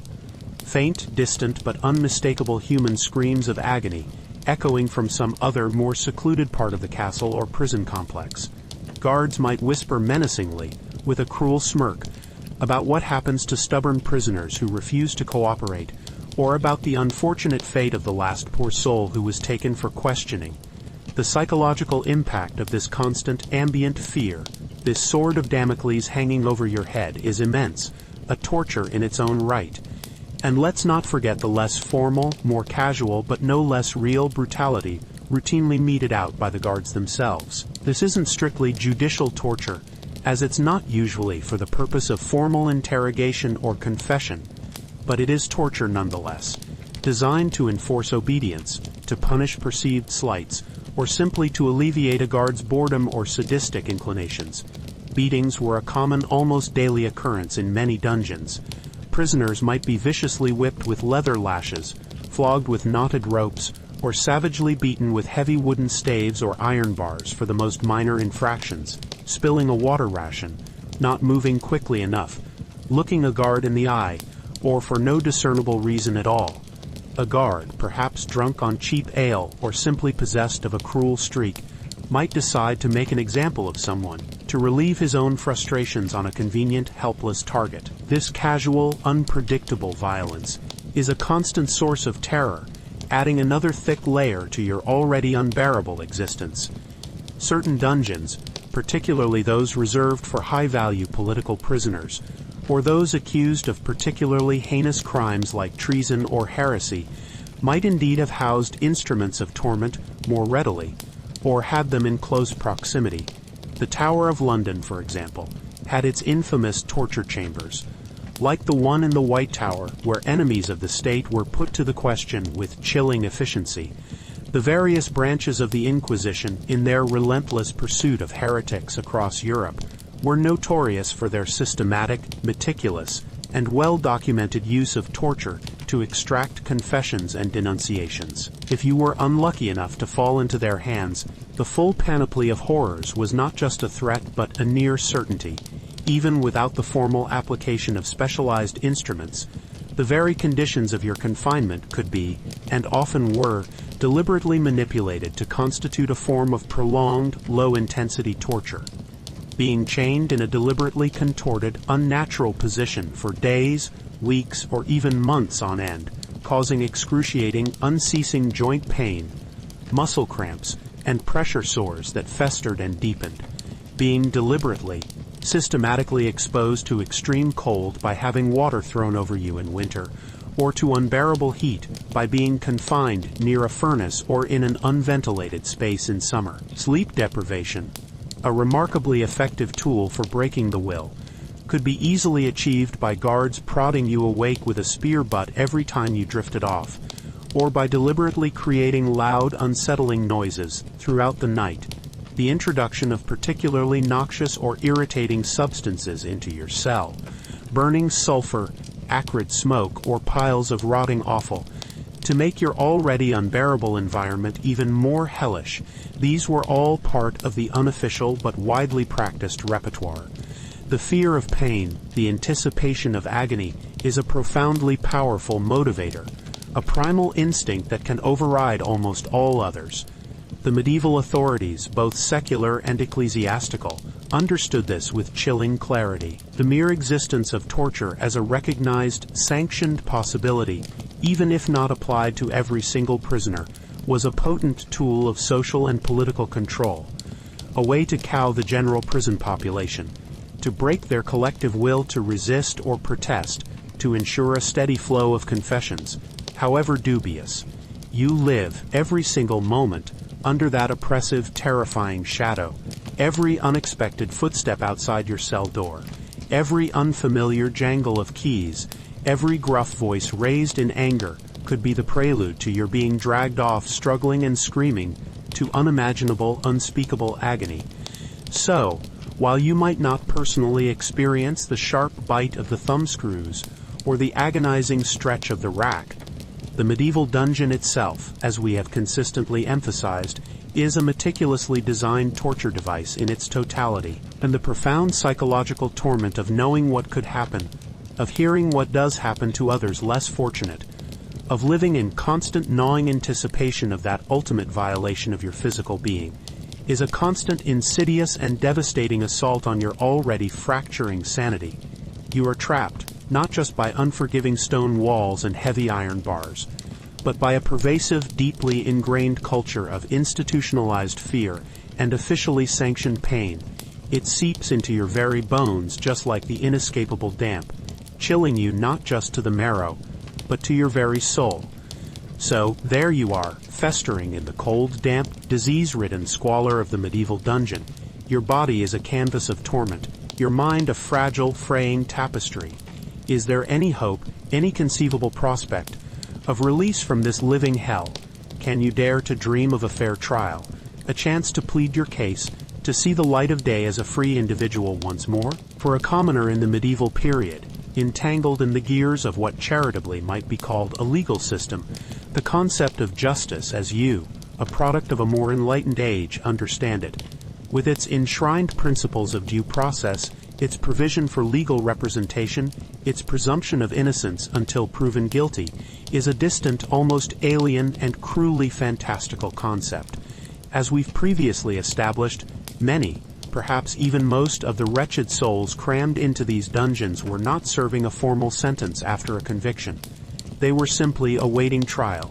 But that seemingly innocuous phrase, awaiting trial, could mask a terrifyingly open-ended and often fatal period of incarceration.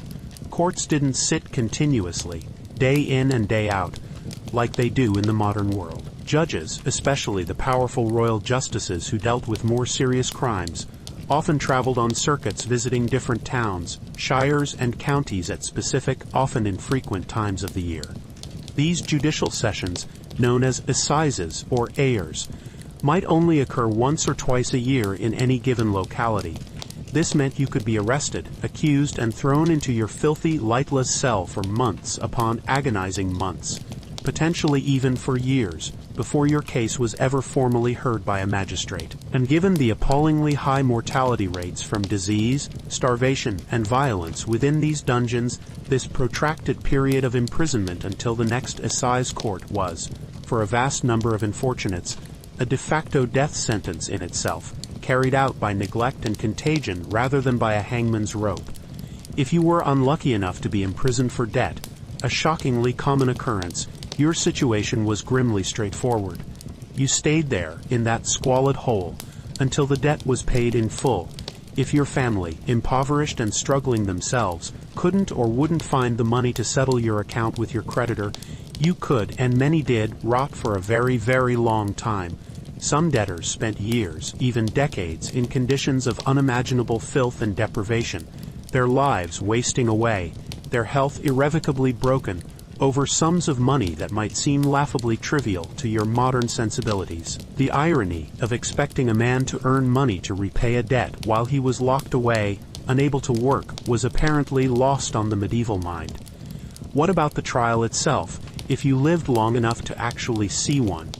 Forget the image of a solemn, bewigged judge, carefully weighing meticulously presented evidence in a quiet, orderly courtroom, with a skilled defense attorney passionately arguing your case before a jury of your truly impartial peers. If you were a common peasant accused by a powerful lord, or even by a slightly more prosperous yeoman, the scales of justice were already heavily, almost insurmountably, tipped against you from the outset. Witnesses, if any existed, might be easily coerced, intimidated, or bribed by the more powerful party. Evidence, if any physical evidence was even considered, could be flimsy, circumstantial, or entirely non-existent. Superstition and local prejudice often played a far greater role than any objective assessment of facts. Trial by ordeal, that infamous method where guilt or innocence was supposedly determined by the accused's ability to survive a painful, often life-threatening physical test. Like carrying a red-hot iron bar for a set distance, retrieving a stone from a cauldron of boiling water, or being bound and submerged in blessed water. If you floated, you were guilty, rejected by the pure water. If you sank, you were innocent, but quite possibly drowned. Had largely, though not entirely, faded from common practice in many parts of Europe by the 13th and 14th centuries, particularly in England, where it was officially abolished in 1215. It was increasingly seen as unreliable, and frankly, a bit too pagan for the liking of the more sophisticated church authorities. It was gradually, unevenly, replaced by what we would recognize as early forms of jury trials. But these early medieval juries were a far cry from the impartial bodies we strive for today. A jury was typically composed of 12 local men of good standing from the community, the hundred, or the village where the crime allegedly occurred. These men would often already have a firm opinion about your guilt or innocence based on local gossip, your general reputation, or lack thereof, or their own personal biases and relationships. If the hue and cry had been raised against you, and you had been dragged through the streets by an angry mob, your jury might well include some of those same men who had pursued and captured you. Impartial? Hardly. They were often more like a panel of community witnesses or character assessors than objective arbiters of fact, and they could be easily swayed by the social status of the accuser versus the accused, or by the pronouncements of the presiding official. Legal representation, a skilled lawyer to argue your case, to challenge the accuser's claims, to navigate the often bewildering complexities of medieval law and procedure. That was a privilege largely, almost exclusively, reserved for the wealthy nobility, high-ranking clergy, or very prosperous merchants who could afford the considerable fees. You, a commoner, likely illiterate, and certainly unschooled in legal matters, would almost certainly have to speak for yourself, trying to stammer out a defense in a language and a system deliberately designed to confuse, intimidate, and overwhelm you. Imagine standing alone, filthy, starving, and terrified before a panel of stern-faced men, trying to refute accusations you might not even fully understand. Could you simply be forgotten, utterly and completely abandoned to the darkness? Absolutely. And it happened with soul-crushing frequency, especially if you were incarcerated in a deep, isolated castle dungeon, far from the relative bustle and occasional oversight of a town jail. If you had no money left to bribe the jailer for basic necessities, let alone for reminders to the authorities that you still existed, if you had no influential family or powerful patron to petition on your behalf, to keep your name alive in the records, to agitate for your case to be heard. Oubliettes, by their very name and design, were, of course, purpose-built for this very outcome. You were dropped in and left to the darkness and the rats, your existence systematically erased from the memory of the world above. But even in less specialized dungeons, administrative chaos, lost or non-existent paperwork, record-keeping for common prisoners was often shockingly haphazard. Changes in local officials, or simple callous indifference, could all contribute to you becoming a long-term forgotten resident of that living hell, your original alleged crime fading into insignificance as you simply became part of the dungeon's grim, anonymous inventory. The jailer, remember, that pivotal figure in your daily suffering, profited immensely from having a steady stream of prisoners, and particularly from those who could continue to pay for privileges. He often had little or no incentive to expedite your case or see you released, especially if he could continue to extort fees from you or your dwindling family resources. Delays, conveniently lost documents, whispered misinformation to both you and the authorities. All these could be tools in his arsenal to prolong your stay and maximize his income. He was less a public servant and more a parasitic entrepreneur of human misery. What if you were actually, genuinely innocent of the crime for which you were rotting, proving it from within the confines of a medieval dungeon, with no resources, no access to evidence, no advocate, and a pervasive societal and judicial presumption of guilt working against you, was a monumental, often utterly impossible task. The system, particularly for commoners, was not primarily designed to meticulously protect the innocent. It was designed to swiftly punish the accused, to maintain social order through fear and exemplary retribution, and to reinforce the power structures of the time. Escape? that desperate dream that might flicker in the darkest hours, from a well-guarded castle dungeon, a gatehouse cell with iron-barred windows, or a subterranean oubliette, as we've touched on, highly, almost laughably, improbable.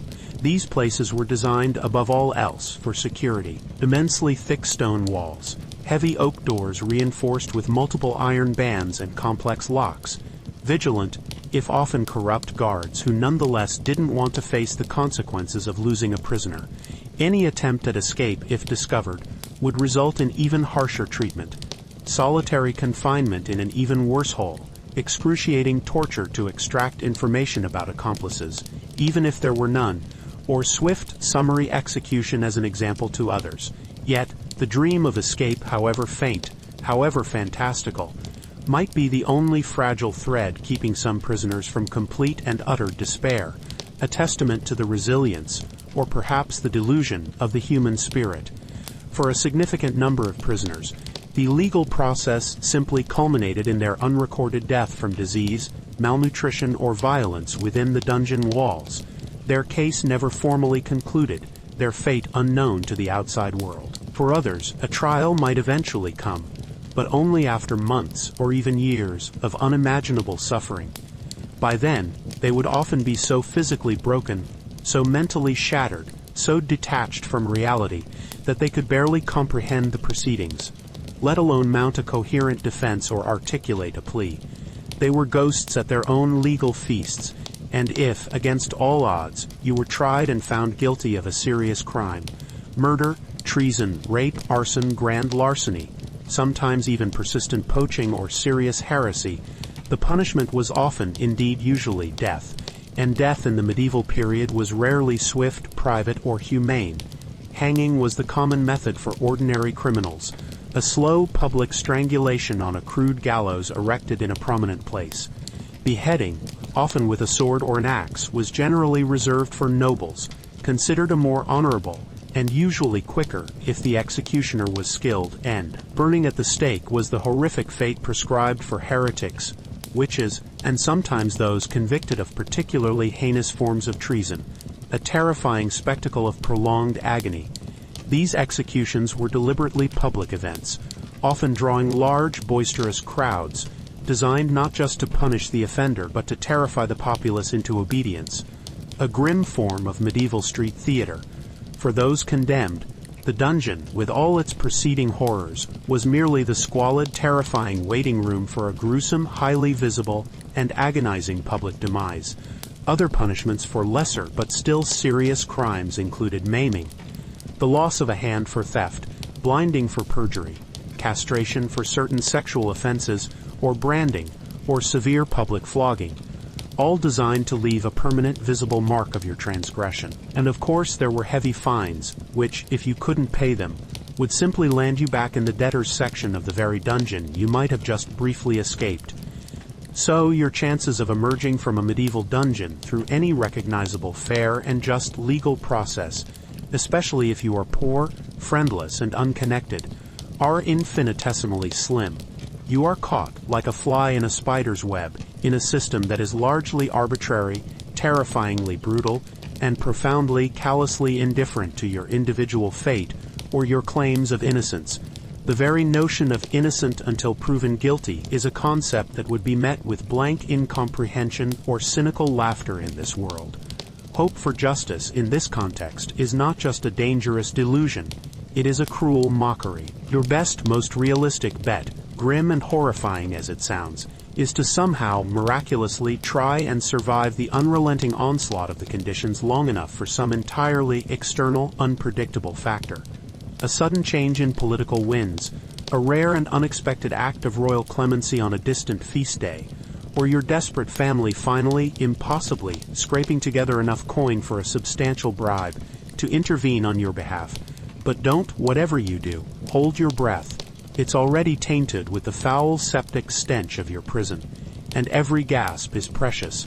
We've journeyed together through the oppressive darkness, the filth, the disease, the ever-present threat of violence and torture, the crushing hopelessness of the medieval dungeon.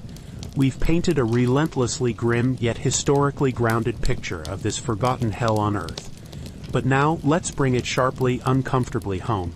Let's talk specifically, directly about you. You, the listener, a product of the 21st century, a beneficiary of centuries of scientific advancement, societal progress, and a baseline of comfort and security that would seem like an unattainable utopian dream to anyone living in the Middle Ages. Why would this ancient environment be so uniquely, so catastrophically, so rapidly unsurvivable for you?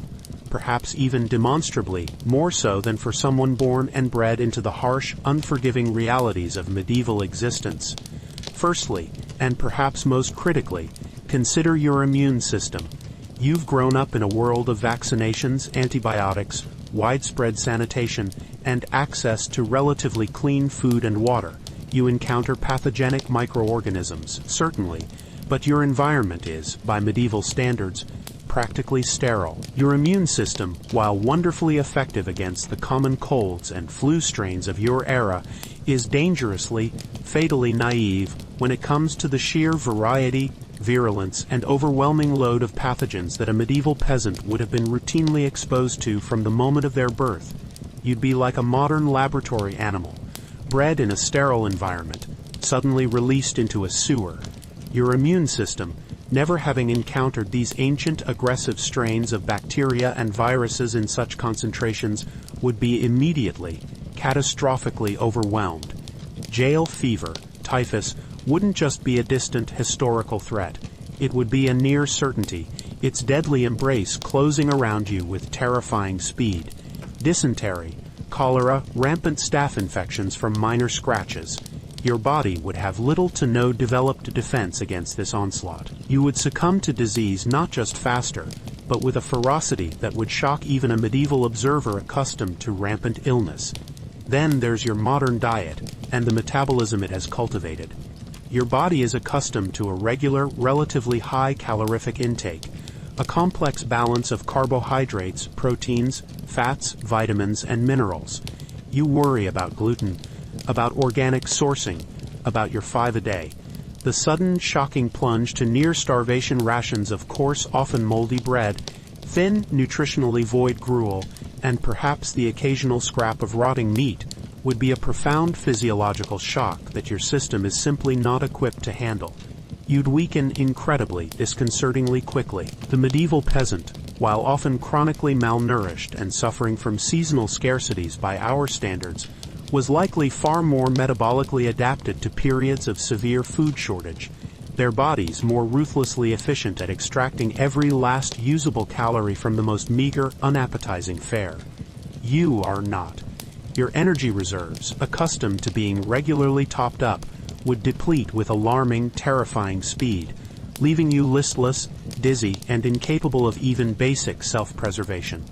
Consider your physical softness a consequence of modern convenience. Let's be brutally honest with ourselves.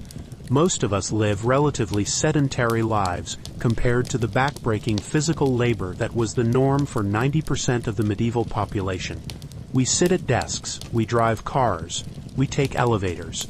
We are not accustomed to hard, relentless physical exertion from dawn till dusk, nor are our bodies hardened by constant exposure to the elements. The unrelenting, penetrating cold of a stone dungeon floor, the invasive, bone-chilling dampness, the necessity of sleeping on unyielding stone or filthy, compacted straw.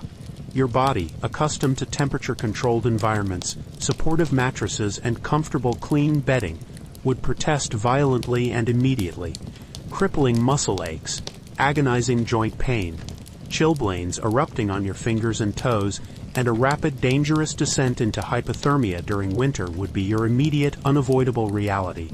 The medieval peasant, by contrast, had a lifetime of exposure to physical hardship, to cold and damp, to sleeping on rough surfaces which built a certain baseline physical resilience, a toughness that you simply do not possess. You have a desk chair and central heating. They had a lifetime of calluses, both physical and metaphorical, and your ingrained sense of hygiene, your expectation of cleanliness. You bathe regularly, perhaps daily. You use soap, shampoo, deodorant. You wash your hands frequently.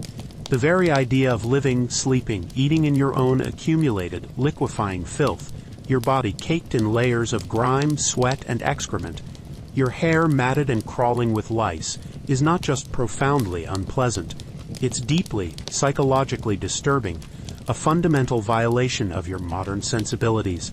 The constant maddening itching from head to toe, the pervasive, overwhelming stench that clings to you and everything around you, the sheer, visceral revulsion of your own physical state, it would be a significant, unending mental burden, a source of constant distress, layered on top of the already unbearable physical suffering. A medieval person, remember, lived in a world with far, far lower standards of general cleanliness, a much higher tolerance for vermin as a simple fact of life, and an olfactory landscape that would send most modern noses into shock. You are not prepared for that level of filth. It would assault your senses and your sanity, your psychological makeup, shaped by a society that, for all its flaws, generally values individual rights, personal space, and a significant degree of personal autonomy, would be another critical vulnerability. The utter, absolute lack of control over every aspect of your existence, the constant, gnawing fear of arbitrary violence, the complete and systematic stripping away of your dignity, your identity, your very personhood. This would be a devastating, perhaps unsurvivable, assault on your modern psyche. The expectation of privacy, a laughable delusion. The expectation of fair treatment, of basic human decency, a cruel joke in this environment. The casual dehumanization would be a torment you are uniquely unequipped to process. Your mind, your very consciousness is accustomed to, if not dependent on, constant stimulation, a rich diet of information and entertainment. Smartphones, the internet, television, books, music, social interaction. The profound sensory deprivation of an utterly black cell, or the soul-crushing, unvarying monotony of a dimly lit, overcrowded one, would be a unique and exquisite form of torture for your highly stimulated 21st century brain. Boredom, a concept you might associate with a dull afternoon, would quickly escalate into acute anxiety, then into profound existential dread, and potentially into more severe psychological distress, such as depersonalization or derealization. Medieval people, living simpler, often more insular lives with far fewer external stimuli, perhaps possessed more robust internal resources to cope with enforced idleness and lack of sensory input, or at least their coping mechanisms like prayer, storytelling, or manual crafts, none of which are available to you here, were different. You, without your digital pacifiers, without your constant stream of information, would find your mind turning inwards in terrifying ways.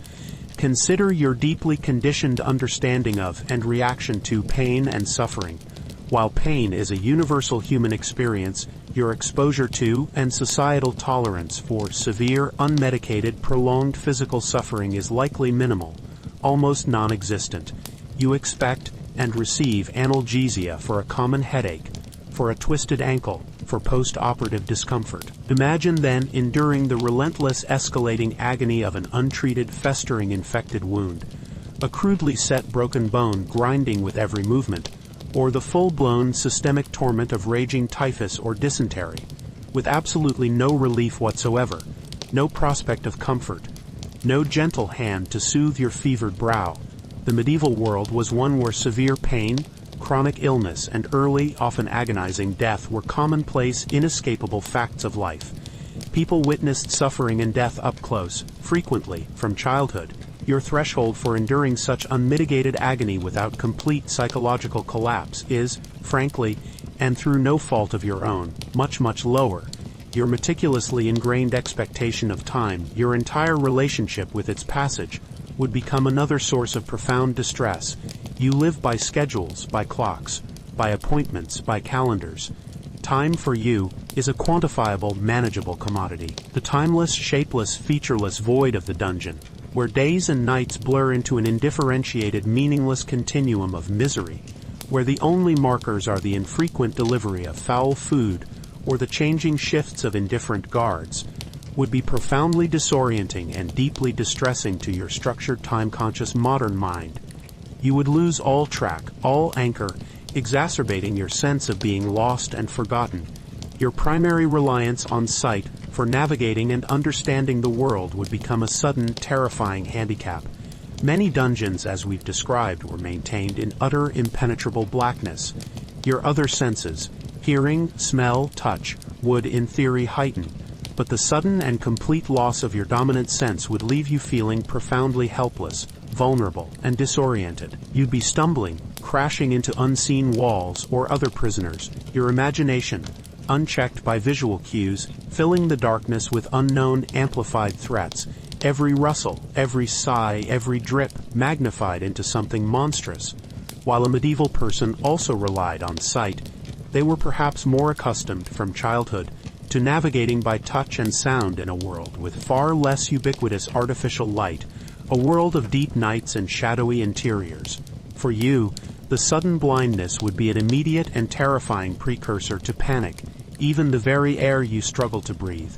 Putting aside the pathogens for a moment, modern urban air has its share of pollutants, certainly, carbon monoxide, particulates, but the sheer biological hazard level, the overwhelming organic load of medieval dungeon air, thick with human effluvia, aerosolized waste, aggressive mold spores, the off-gassing of decomposition, and the concentrated body odor of dozens of unwashed, diseased individuals, would be a constant, suffocating, nauseating assault. You'd likely develop immediate respiratory reactions, a persistent cough, inflamed sinuses beyond even the more serious infections that would swiftly follow. Your lungs would literally recoil. Think about your first 24 hours. The sheer, adrenaline-fueled terror and brutal violence of the arrest. The disorienting shock of being thrown into a cold, dark, overwhelmingly filthy space. The almost immediate onset of gnawing hunger and desperate thirst. The first bites from the lice and fleas. The relentless itching beginning its maddening campaign. The pervasive, inescapable stench. The crushing weight of fear and despair. The medieval peasant, thrust into the same situation, would undoubtedly be horrified, terrified. But certain elements of this dreadful experience, the roughness of the guards, the pervasive dirtiness, the pangs of hunger, the presence of vermin, would be, regrettably, closer to their normal spectrum of daily existence. Albeit a particularly grim and extreme end of it. For you, it's a precipitous, violent plunge from a world of unprecedented comfort, safety, and predictability into an abyss of unimaginable, multifaceted horror. You wouldn't just be acutely uncomfortable, disoriented, and frightened. Your body and your mind, meticulously conditioned and calibrated by and for the modern world, would likely begin to break down with astonishing, catastrophic speed. You are, in this specific, unforgiving historical context, a delicate, finely tuned hothouse flower, abruptly thrown into the heart of a raging Arctic blizzard. The medieval dungeon, in all its ingenious cruelty, wasn't designed for your survival, with your modern vulnerabilities and expectations. It was designed to crush people far tougher, far more inured to hardship, far more resilient in the face of relentless suffering than you could ever hope to be. And crush them it did, with brutal, indifferent efficiency.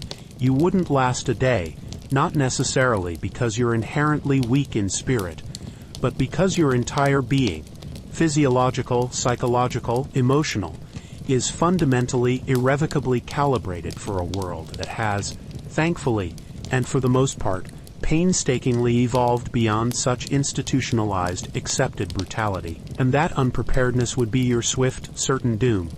Faced with this unrelenting, multifaceted horror, this daily, hourly, minute-by-minute assault on body and soul, the human spirit, even in its most degraded and desperate state, will often, with a tenacity that borders on the miraculous or the delusional, cling to the faintest, most improbable sliver of hope.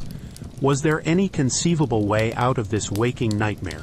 Any path leading away from the stone, the filth, and the despair, aside from the final, inevitable release of death, or the equally grim, oven-fatal conclusion of a medieval legal process? Actual physical escape from a well-maintained and competently guarded medieval dungeon, particularly from the deep cells of a castle keep, a fortified gatehouse, or a purpose-built subterranean jail, was incredibly, extraordinarily rare. So rare, in fact, as to be the stuff of legend, whispered in hushed, fearful tones rather than spoken of as a realistic possibility. These structures, remember, were often fortresses within fortresses, designed by military minds or paranoid rulers with security, containment, and the prevention of escape as a paramount, overriding concern. Think of the sheer, daunting physics of it. Stone walls, often several feet, sometimes yards, thick, constructed by master masons to withstand sieges, let alone the efforts of a weakened, unarmed prisoner. Heavy oak doors, reinforced with multiple iron bands, secured with massive complex locks and drawn bolts that would require a blacksmith's tools or a miracle to overcome. Tiny, inaccessible, heavily barred windows, if any windows graced your cell at all, offering no plausible egress. And guards, even if occasionally lazy, corruptible, or drunk on duty, were still a formidable armed deterrent. Their own lives or livelihoods potentially forfeit if a prisoner, especially an important one, managed to slip through their fingers. Yet, legends, folktales, and a few tantalizing, though often poorly documented, historical accounts do tell of daring, seemingly impossible escapes. These narratives, when they exist, almost invariably involve an extraordinary confluence of improbable factors: breathtaking luck, significant and well-coordinated outside help, astonishing ingenuity and patience on the part of the prisoner, and frequently, the successful bribing or suborning of a susceptible or greedy guard, perhaps a sympathetic soul on the outside. A loyal family member or a fellow conspirator managed to smuggle in a vital tool, a file, a small pry bar, a dagger, concealed within a loaf of bread or a bundle of straw, a trope beloved of later fiction but a desperately risky undertaking in reality. Imagine the sheer, painstaking effort involved. A prisoner working in secret, in near-total darkness for weeks, months, perhaps even years, chipping away at mortar with a sharpened stone or a piece of bone, concealing the tiny pile of dust and debris, or painstakingly, silently, trying to pick a complex lock with a smuggled wire or a shaped nail, every scrape and click a thunderclap in the oppressive silence, risking discovery at any moment, or attempting to fashion a rope, strand by laborious strand, from hoarded scraps of threadbare bedding or tattered clothing, a rope that would need to be strong enough to bear their emaciated weight, yet concealable from the guard's sporadic inspections. These were acts of almost superhuman patience, desperation, and often, ultimately, futility. The discovery of such an attempt would, without question, lead to horrific retribution: a brutal beating, transfer to an even worse cell, closer confinement in heavier chains, or even summary execution as a warning to others. The most common and arguably most realistic path to escape from the immediate horrors of the dungeon was not through a daring physical breakout, but simply by surviving long enough, against all odds, for your external circumstances to change in your favor. If you were imprisoned for the widespread crime of debt, perhaps your family, after months or years of heartbreaking struggle, of selling off their meager possessions, of begging from relatives or guilds, finally, miraculously, scrape together the required sum to pay off your creditor and secure your release. This could take an agonizingly long time, a period during which you'd have to endure the dungeon's full, unrelenting repertoire of miseries, your health and sanity eroding with each passing day, never knowing if freedom would come before death. Political prisoners, those incarcerated due to the shifting, treacherous winds of medieval power struggles, sometimes found their fortunes dramatically, unpredictably reversed. An enemy lord overthrown in a local feud or a wider baronial revolt, a new king ascending to the throne after the death or deposition of his predecessor, perhaps with a different political agenda, or a desire to show magnanimity by releasing his fallen rival's captives. A shift in papal favor, if your imprisonment was due to ecclesiastical politics. These seismic shifts in the landscape of power could occasionally lead to a sudden amnesty or a pardon for those imprisoned by the previous regime.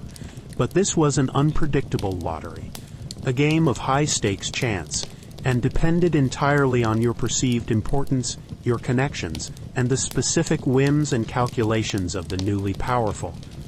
For the common thief, the vagrant, the defaulting peasant, such grand political changes usually meant very little. Their miserable fates were rarely tied to the rise and fall of kings, What about ransom? This was certainly a significant factor, especially for prisoners of war, of noble or knightly status, or for wealthy merchants captured by pirates or opportunistic robber barons. Holding a person of means for ransom could be a highly lucrative, if somewhat dishonorable, business. In such cases, the conditions of imprisonment might be marginally better, the jailer under instructions to keep the valuable asset alive and reasonably healthy, at least until the ransom was negotiated and paid.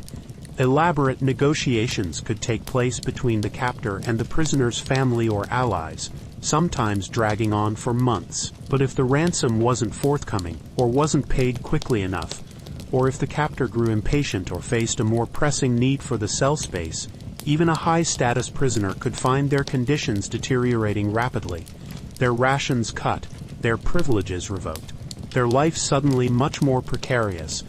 Acts of general clemency, such as a royal pardon issued to commemorate a significant event, a coronation, a royal wedding, a major military victory, or an important religious holiday like Easter or Christmas, did happen from time to time.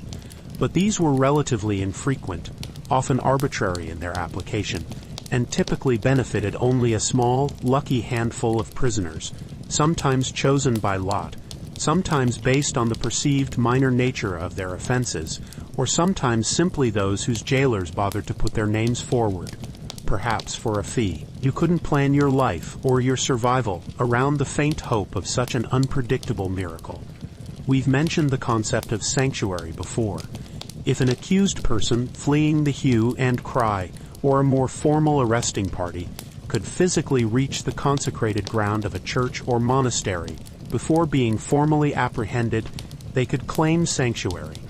This protection, theoretically guaranteed by canon law, typically lasted for a period of 40 days.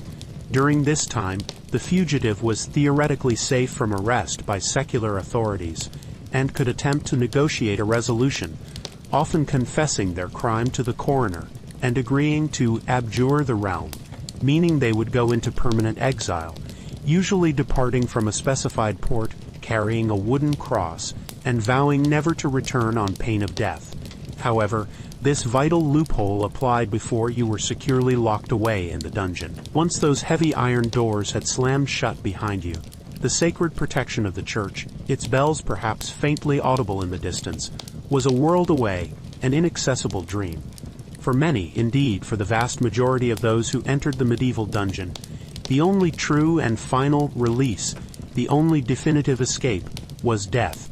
Either a slow, agonizing demise from rampant disease, relentless starvation, infected wounds, or unmitigated despair within the dungeon walls, your body eventually dragged out and tossed into an unmarked common grave or a plague pit.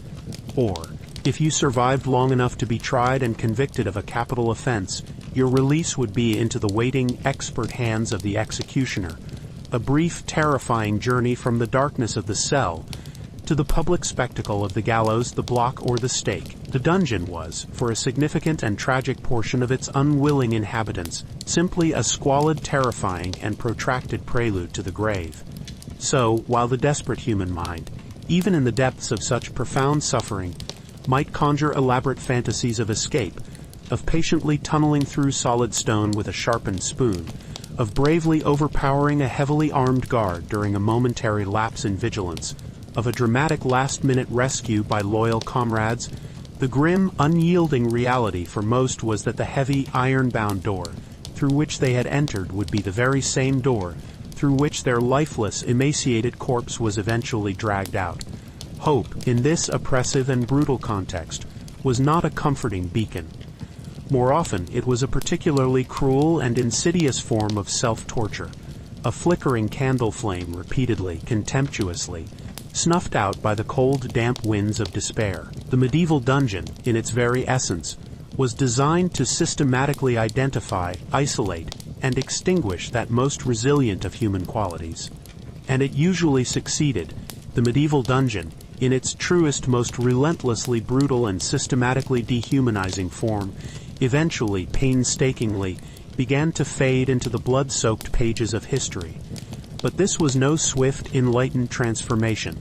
The transition towards more modern, though often still deeply flawed, prison systems was a slow, agonizingly protracted and uneven process, stretching over centuries, littered with false starts, societal indifference, and the stubborn persistence of ingrained cruelty. Ideas about justice, the nature of punishment, the very concept of fundamental human rights, evolved with a glacial slowness, often spurred by the courageous, tireless efforts of a few visionary reformers, rather than by a sudden collective awakening of conscience. Campaigners for prison reform, brave individuals like John Howard in the 18th century, who meticulously documented and courageously exposed the horrific, pestilential conditions prevailing in jails and lockups across Britain and Europe, began to chip away at the edifice of public indifference. Their detailed reports, filled with first-hand accounts of unimaginable suffering, shocked some sections of society and laid the groundwork for change. The Enlightenment, with its burgeoning philosophies about the innate dignity of man, the social contract, and the proper, limited role of the state, also contributed to a gradual rethinking of how societies should deal with those accused or convicted of crimes. But the deep, dark, chilling idea of the dungeon, its potent and disturbing symbolism, has never truly entirely left us. It continues to resonate, to disturb, to fascinate. It lingers, like a persistent, unwelcome ghost, in our language, in our culture, in our collective unconscious. The very word dungeon has transcended its purely architectural meaning to become a powerful, evocative metaphor for any dark, confining, oppressive space, whether physical or psychological. A dungeon of despair, a dungeon of ignorance. It populates our fiction, our epic fantasies, our most popular games, our most thrilling movies, often romanticized, sometimes sanitized for dramatic effect, but almost always carrying that inescapable undercurrent of profound fear, abject helplessness, and unimaginable suffering. The oubliette, in particular, retains its unique and chilling power to shock and horrify, the ultimate terrifying symbol of being utterly alone, completely abandoned, and irrevocably forgotten by the entire world. Why does it still hold such a potent, enduring grip on our collective imagination? Centuries after its most barbaric forms have largely vanished from many parts of the world, perhaps it's because the medieval dungeon, in its stark, unadorned horror, touches upon some of our most ancient, most primal, most deeply buried fears.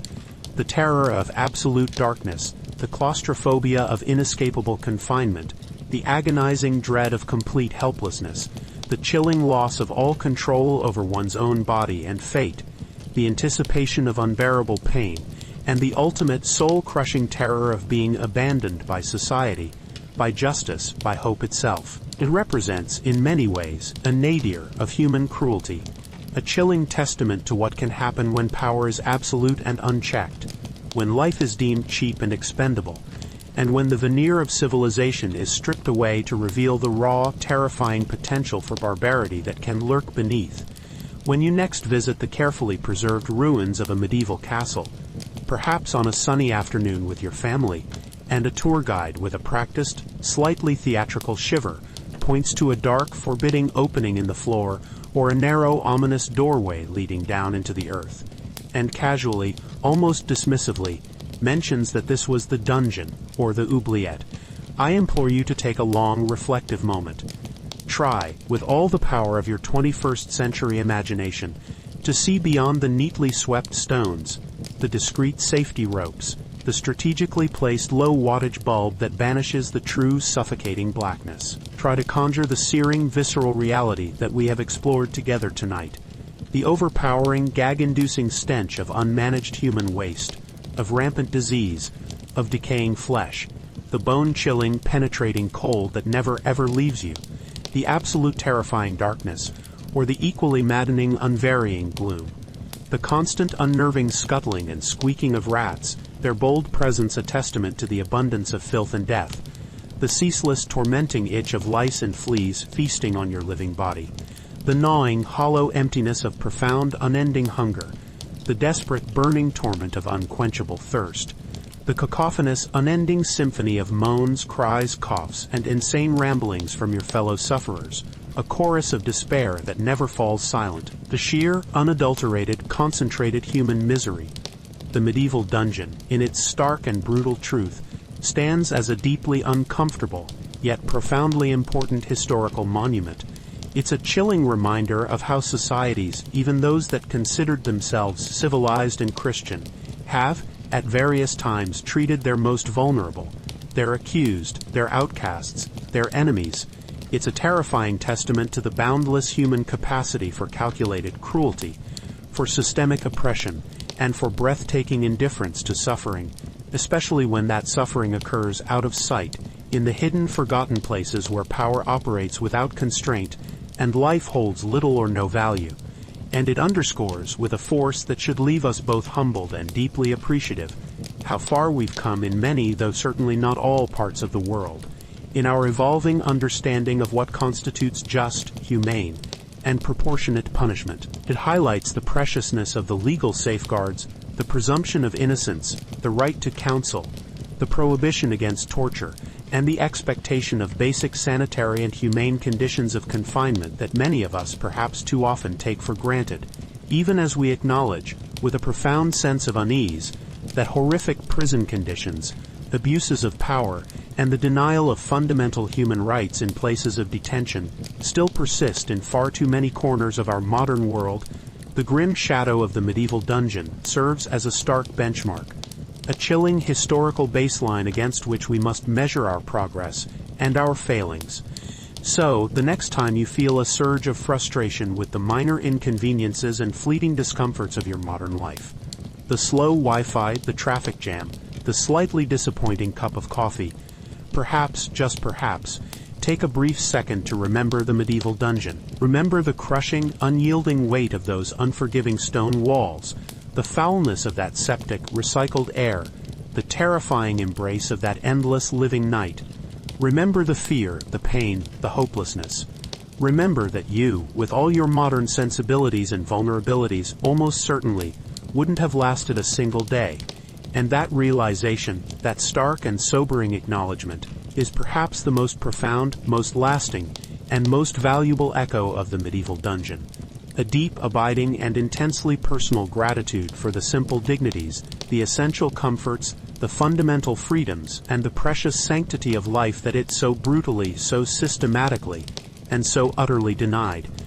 Thank you for joining me on this rather bleak, yet I hope illuminating journey into one of history's darkest chapters tonight. If you found this exploration of the more uncomfortable truths of the past compelling, despite its grim and often disturbing nature, do please consider liking the video and subscribing to the channel for more deep dives into the human experience across the ages.